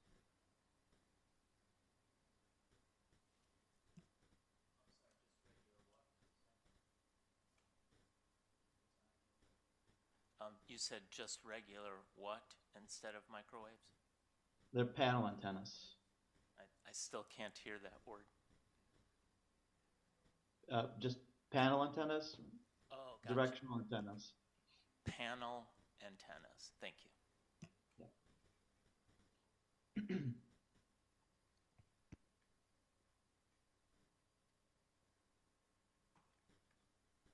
Planning Secretary, do we have any comments on the web?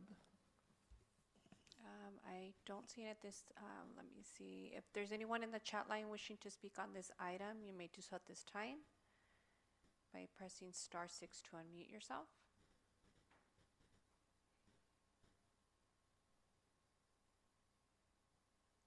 And Chairperson, it looks like we do not have anybody in the chat line wishing to speak on this item. Thank you, Planning Secretary. If there are no additional objections by the Planning Commission, I will close public participation.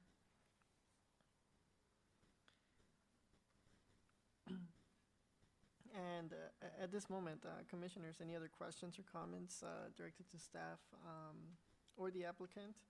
If not, we do have a motion to place.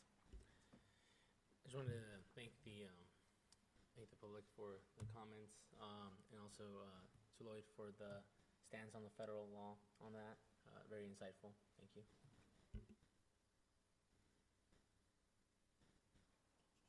Chairperson, I just wanted to note for the record that we closed the public hearing at 8:23 p.m. Yes, thank you.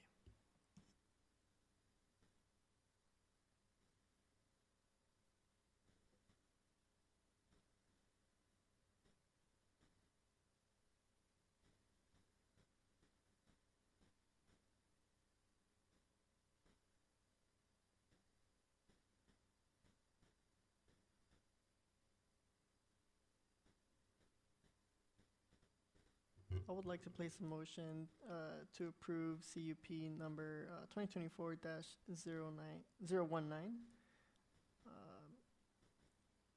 and the conditions included in Resolution PC 2024-16.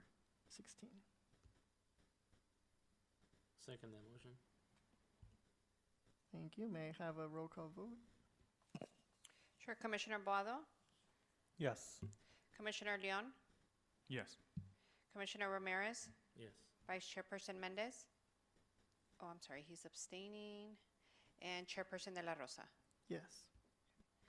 And with that said, I can go ahead, motion passes 4-0, and I can go ahead and go get Mr. Mendez for the next item. Thank you.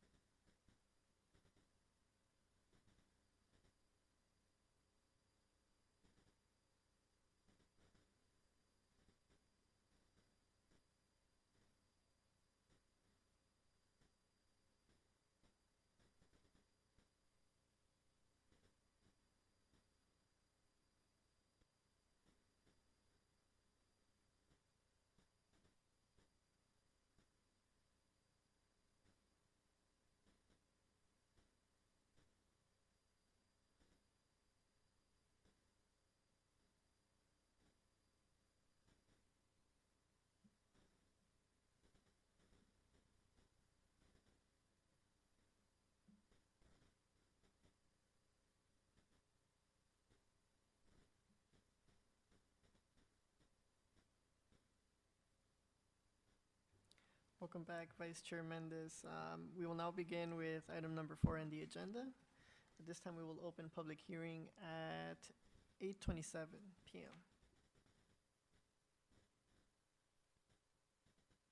Mr. Flores, may we have the staff report? Good evening, Chair and Commissioners. For the record, again, my name is Eden Flores, Associate Planner for Bell Gardens Planning Division. This presentation is to introduce Zoning Code Amendment number 2022-072, Vehicle Parking and Storage for Automobile Uses, also known as Ordinance number 943. Now, it is recommended that the Planning Commission do two things. First, find the proposed Ordinance 943 categorically exempt from the provisions of the California Environmental Quality Act. And two, adopt Resolution 2024-12, recommending to the City Council approval of Zoning Code Amendment number 2022-072 and adoption of Ordinance number 943, amending the Bell Gardens Municipal Code to regulate off-street vehicle parking and storage for automobile repair uses. Now, a little background on this ordinance. Historically, residential neighborhoods in the city of Bell Gardens adjacent to automobile repair uses have experienced limited on-street parking availability within public right-of-ways. The limitation on on-street parking within the public right-of-way of residential areas is also a result of the city's dense neighborhoods, collection and storage of multiple personal vehicles, and underutilized or converted parking garages. These existing situations discourage local business patronage and spending, which cause residents to park vehicles at an unreasonable distance before arriving home. Thus, there is a need for the city to explore options to address the lack of parking spaces available within the public right-of-way of residential and other areas. On February 21st, 2024, the Planning Commission provided direction to staff on the preparation of an ordinance to establish new regulation and expand and/or supplement existing codified language to address impacted parking in the community public right-of-way.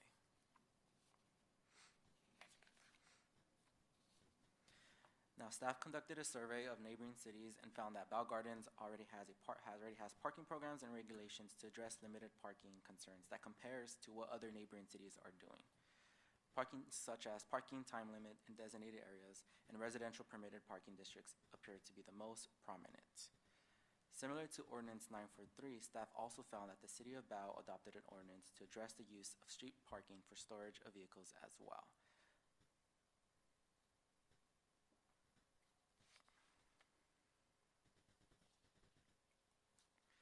Proposed amendments goes in two sections. Definitions. Definitions are required to provide staff with the necessary tools to effectively implement and enforce zoning code. Therefore, the zoning code amendment proposes to create a definition for queue or queuing to ensure that term encompasses all forms of lines or sequences of people for vehicles awaiting their turn to be attended or to proceed. The purpose and intent for Zoning Code Amendment 2022-072 outlines regulations for automobile repair uses, emphasizing two key aspects. First, it mandates the provision of maintenance of all street parking and loading facilities by owners and encourages business expansion within the boundaries of private property in ways compatible to the fabric of the existing neighborhood. These provisions would ensure parking on public right-of-way is available to residents and visitors to the area. Second, it requires operators to visibly display an invoice or serviced automobiles indicating submission and estimated completion dates. The proposed regulations aim to ensure orderly operations and business practices, minimizing parking and storage congestion. This provision would hold businesses accountable for servicing their customers and would encourage automobile and vehicle management plans that relies on the use of private land to accommodate private enterprises.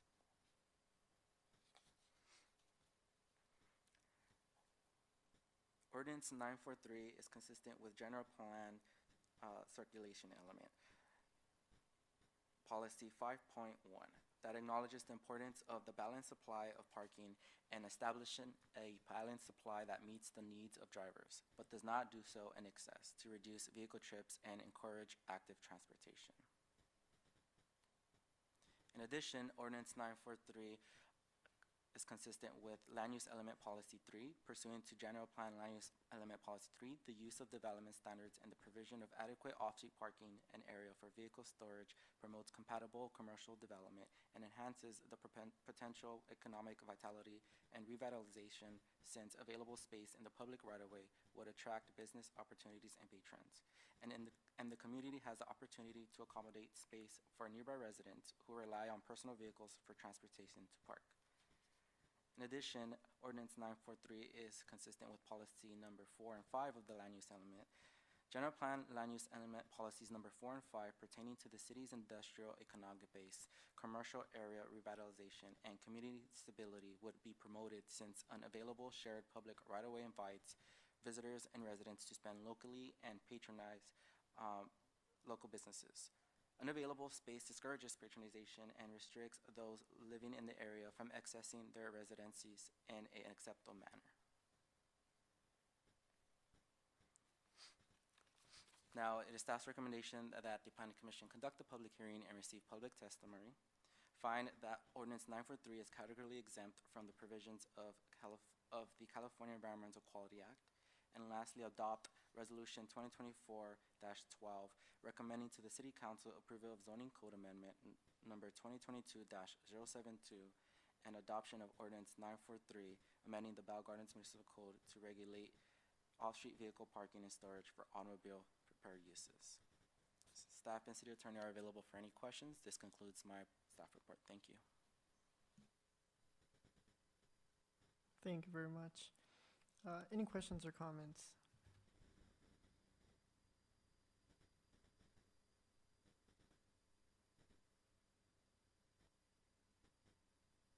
There's no objection by the Planning Commission. We will now open public comments for this item. Secretary, will you please conduct the instructions for public participation? The members of the public will now have an opportunity to speak on public hearing item number 4. Please state your name for the record before addressing your comments to the members of the Planning Commission. Each speaker and written comments are limited to 3 minutes. Callers wishing to make a comment may do so at this time by dialing *9 from your phone. When instructed, dial *6 to unmute yourself. Individuals joining us through the Zoom app may request to make a comment by using the raise hand feature on Zoom and select the unmute or microphone icon when instructed. We will begin to hear from members of the public that are physically present in the council chambers.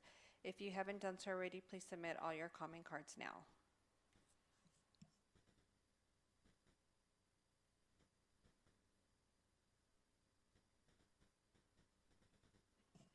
And Chairperson, I did not receive any comment cards, and I can go ahead and see if there's anyone in the chat line wishing to speak on this item. Anyone in the chat line wishing to speak, if you want to go ahead and press *6 to unmute yourself at this time, you may do so.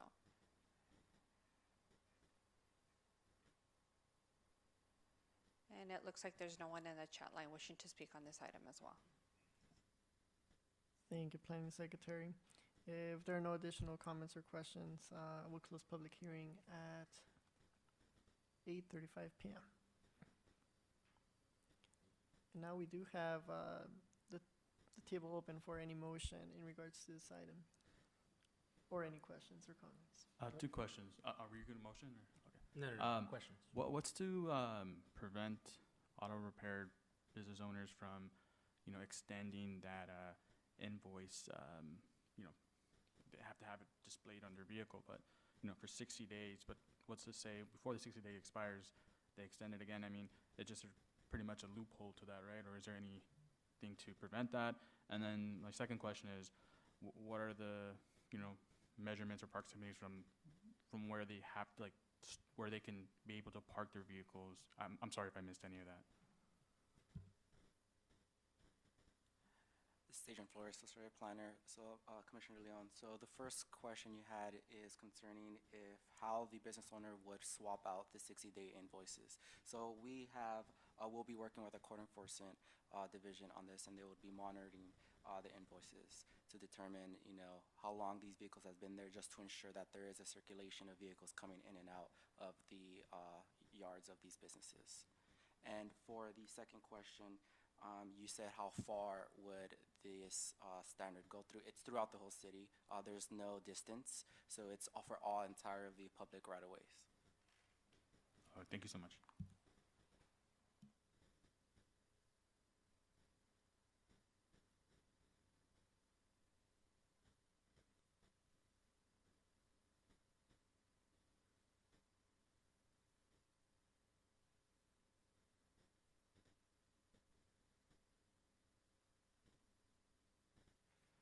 Any other questions or comments?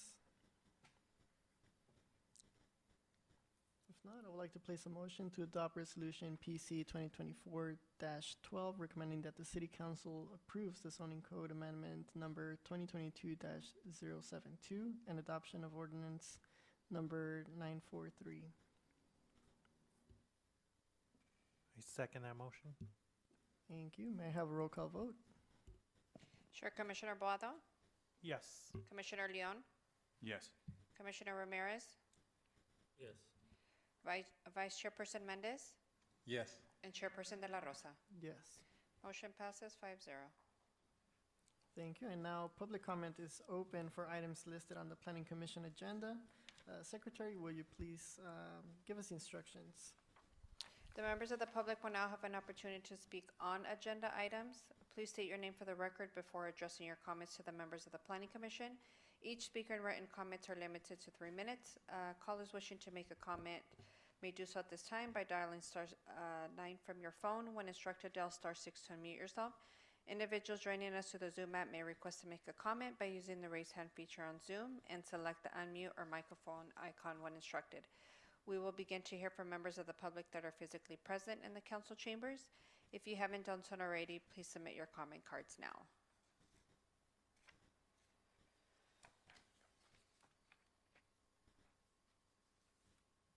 And Chairperson, we did not receive any written comments for items listed on the agenda.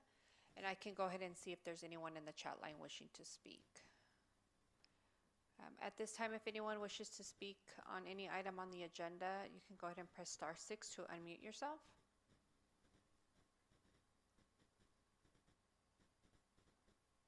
It looks like there's no one in the chat line wishing to speak on this item, Chairperson.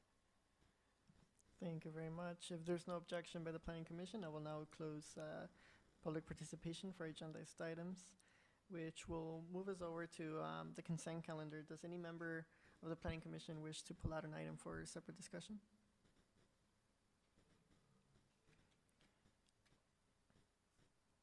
If not, the table is open for motions.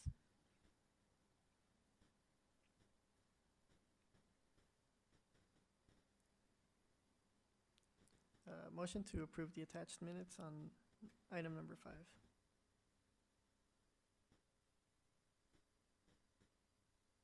Second the motion. Thank you. Planning Secretary, will you please conduct a roll call vote?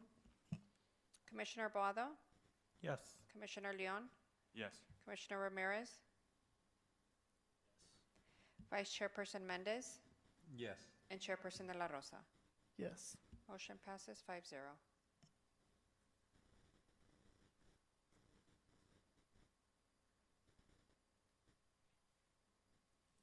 Okay, and we will now begin with item number 6 on the agenda. May we please have the staff report, Ms. Musayeb?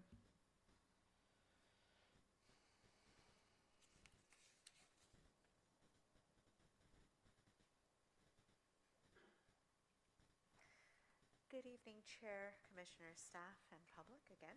My name is Mona Mosaib, for the record, Associate Planner with the City of Bell Gardens Planning Division.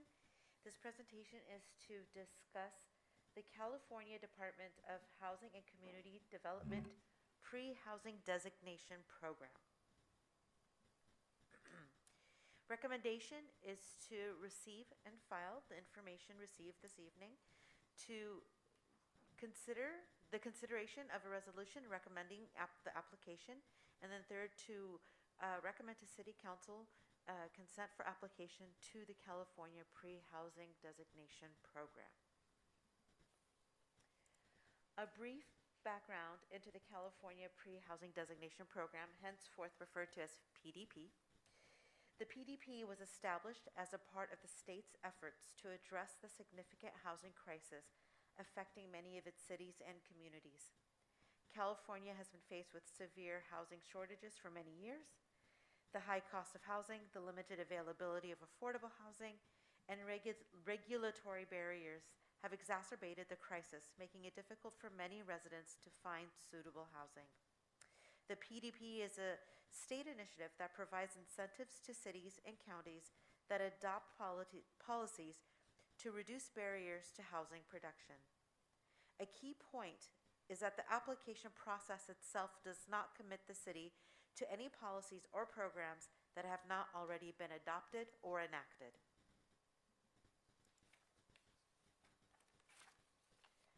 A step in the application process is a self-evaluation checklist.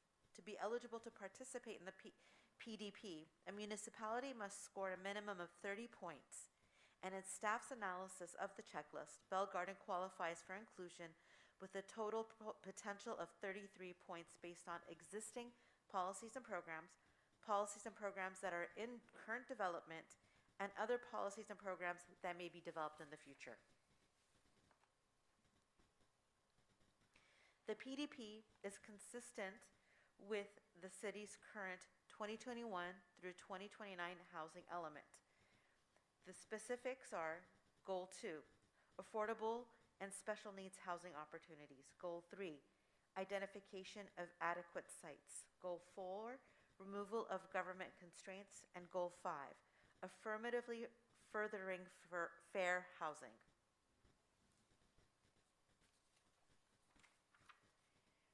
Furthermore, pursuant to CEQA Guidelines Section number 15306, Class 6, Information Collection, this report is categorically exempt from the application of CEQA.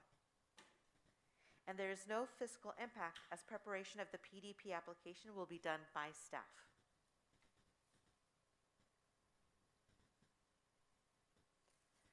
In conclusion, staff recommends that the Planning Commission, first, receive and file the information received. Second, consider the resolution presented recommending application to the program. And third, recommend to City Council consent for the application to the Pro-Housing Designation Program. Thank you. Staff and City Attorney are available for any questions. Thank you very much. If we go back to the slide where we are graded in terms of points, there we go. Yes, this one. One of the lowest scoring areas is providing financial subsidies. Could we get an example as to what a financial subsidy is? Certainly, thank you. Mona Mosayeb again. So the state has actually defined these specific categories, and under those definitions, specifications, they've provided what may be counted as a policy towards financial support. So of those, for example, I'll state the ones that we do qualify for. Providing grants for low-interest loans for ADUs and JADU construction, affordable to lower and moderate income housing. So we assist property owners to develop these units, but making certain that those units will be rented out to a certain population, low income, moderate rate. So it's committing to low income housing, affordable housing. The second point that we do qualify for is providing subsidies for housing affordability for extremely low income households. Again, that ties into something that we recently heard, the PLHA Rental Assistance Program. That is something that we are currently doing. So when it comes to financial assistance, it has to do with direct financial assistance from the city to its constituents. Thank you so much, Ms. Musayeb.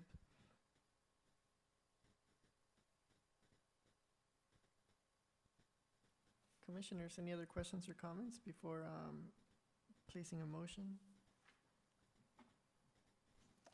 Yes, I was wondering if it could be, and this may be off tangent, but a suggestion to add to that is, you know how we are trying to help first-time home buyers and also to provide more housing in our area. Can you implement also or add on to this retainment, especially for first-time home buyers, and then down the road they might come into circumstances when it comes to property taxes, the rise on that, and just a fear of maybe not being able to pay their mortgage, if there could be like an educational piece attached to that, or to help home buyers in that process when they're having financial hardships. So what the PDP, this is Stephen Jones, City Planner, the PDP is asking for right now is just recognition of what we already do. So that is a good suggestion, and I think we can look at a couple different things. The next housing element, for example, is something we can look at, ways to retain. There's already, the state requires no net loss of affordable housing, for example. So there's more rental programs that are focused on as opposed to retaining home buying other than the state. So the state does allow some things, we could point to that, but PDP number one is just looking at what we already do. So pro-housing designation will allow us to qualify for more help, more grants, more things to expand other programs. So for the purposes of this application, it may not be a part of that, but that's something we can use to expand, or the program that we're being designated as will allow us the opportunities to get the grants to expand into those types of programs. So yeah, that's definitely something we can look into for number one, the next housing element, and then to work in conjunction with what we do for first-time home buyers in terms of the Cal Home Grants. There are classes and things that they have access to be able to qualify and to put themselves in a better position to better maintain the grants they get. So we can look into that for sure. Thank you. Thank you so much. Any other questions, comments? Hopefully we get that designation, so applaud you on your efforts, just because just like Mr. Jones mentioned, I know there's incentives, right, that if a city does get that designation, that they are able to qualify that other cities won't, right? So applaud you on your efforts, and God willing, good luck. Thank you very much. I would like to place a motion to receive and file this report and adopt resolution number 2024-17. May I have a motion? A second, sorry. I second. All right. Planning Secretary, will you please conduct a roll call vote? Commissioner Boado? Yes. Commissioner Leon? Yes. Commissioner Ramirez? Yes. Vice Chairperson Mendez? Yes. And Chairperson De La Rosa? Yes. Motion passes 5-0. Public comment is now open for items not listed on the Planning Commission agenda. Secretary, will you please announce the instructions for public participation? The members of the public will now have an opportunity to speak on items not listed on the Planning Commission agenda. Please state your name for the record. Each speaker and written comments are limited to 3 minutes.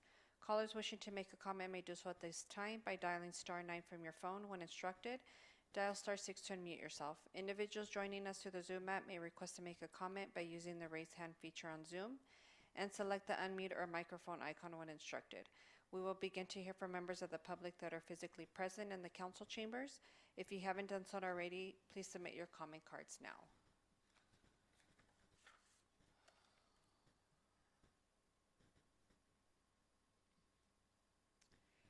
And Chairperson, we did not receive any written comments, nor do I see anyone in the chat line wishing to speak on items not listed on the agenda. Thank you, Planning Secretary. If there's no objection by the Planning Commission, I will now close public comments for non-agenda items. And the floor is open for staff comments. Thank you, Chair. Good evening, Stephen Jones, City Planner. Let me first say before I get into my comments, the item that the Commission recommended for approval in ordinance number 943 will go before the City Council with a new public hearing at the next available City Council meeting. And the last day to appeal item number 3, which I failed to mention before, is Monday, July 8th, 5 o'clock p.m. here at City Hall. And the FCC's broadband access program wrapped up recently. So of the current total estimated 24,232 Bell Gardens households, 13,623 households were considered eligible. And of the eligible households, about 99%, 13,513 enrolled in the Affordable Connectivity Program. So while it's unfortunate that the funding for that is wrapping up, there are other programs that are allowing eligible households to continue either a lower cost broadband affordability connection, or we're also looking for other opportunities in the city to be of service in that way. Staff consulted with Public Works to have an addendum issued for the soil remediation plan at the former Burke Oil site with an unchanged bid due date of June 11th. So that was recently done and posted on the city's website.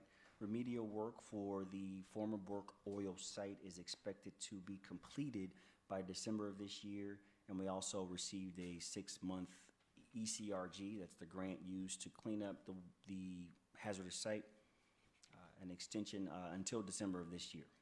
So that was exciting. And then thanks to your thoughtful consideration and recommendation, City Council indicated its intent to adopt ordinance number 944 to regulate banquet facilities in the industrial zone. And the second reading for that is anticipated this next hearing, this next City Council meeting. And then as mentioned earlier tonight, City Council approved ordinance numbers 940 and 941, which are expected to be adopted at the next council meeting also. This authorizes, or would authorize, the city to enter into and execute development agreements for vested development rights for 2 cannabis retail storefronts in exchange for community benefits. And a total of 7 proposals for the development of the city's climate action plan and the city's transit-oriented community specific plan around high-quality transit were received, and staff is convening a selection panel to evaluate which consultants would be chosen for further interviews and ultimately recommendation for City Council authorization for professional services agreement. So we'll be seeing those 2 documents developed, which is exciting for the city as well, climate action and transit-oriented community. This concludes my report. I do have Deputy City Manager Romo and Community Development Director on the line for updates as well. Thank you, Mr. Jones. Planning Commission, thank you for a good meeting, very professional. I know we're getting a little late in time here, so I won't take too long. I'd like to just report on our PLHA rental assistance program. It's going very well. We've got several people that have applied for it, but I'd like for you to continue spreading the word out there. Anyone that you find that needs rental assistance, that's having issues, remind them that they can apply for this grant. The city is already in year 4 of the PLHA money. Initially, we start off with eviction defense and first-time home buyers. But since we had the CalHome grant, you know, the monies were then allocated towards rental assistance.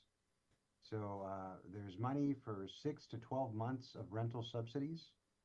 Please continue to spread that word. Also, on the CalHome grant, there was 2 rounds of CalHome monies that we received, you know, close to $9 million. The first round, some of the monies we had to give back because there's not enough people that are applying for this program because of the low inventory out there. Hopefully we'll get more homes out there built. We're really trying to push to bring in more market rate and affordable housing. But even with the market rate homes, people can still apply and get, you know, up to $175,000 towards down payment assistance.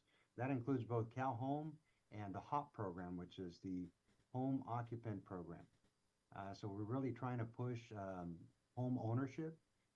If you know anybody that is looking for a home, just to keep an eye out, but I would go ahead and have them apply for the program to just be in line with it, or in line for it. Other than that, as Mr. Jones was indicating, we're continuing to move forward with the cannabis applications.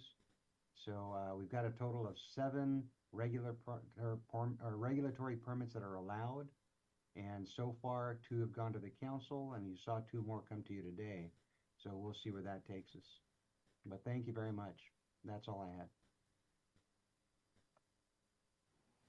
Thank you very much. Staff, any further comments? No further comments. Thank you. Thank you so much. Commissioners, any comments?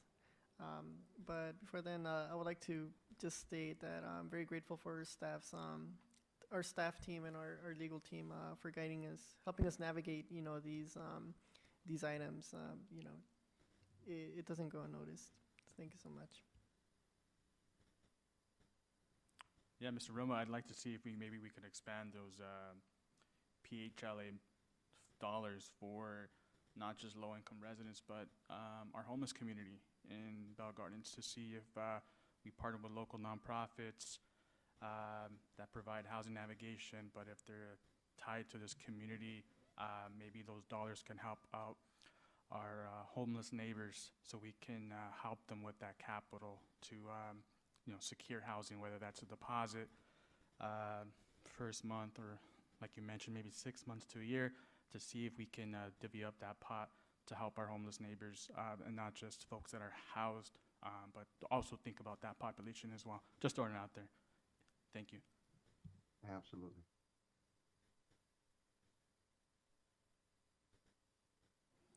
Any other comments by the commission?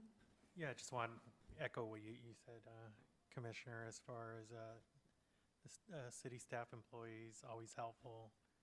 Thank you to our legal team. Today was a difficult meeting, long. We got through it, but thank you. Also, those who attended, thank you very much for being here. It was a long meeting, so we appreciate you all, and thank you.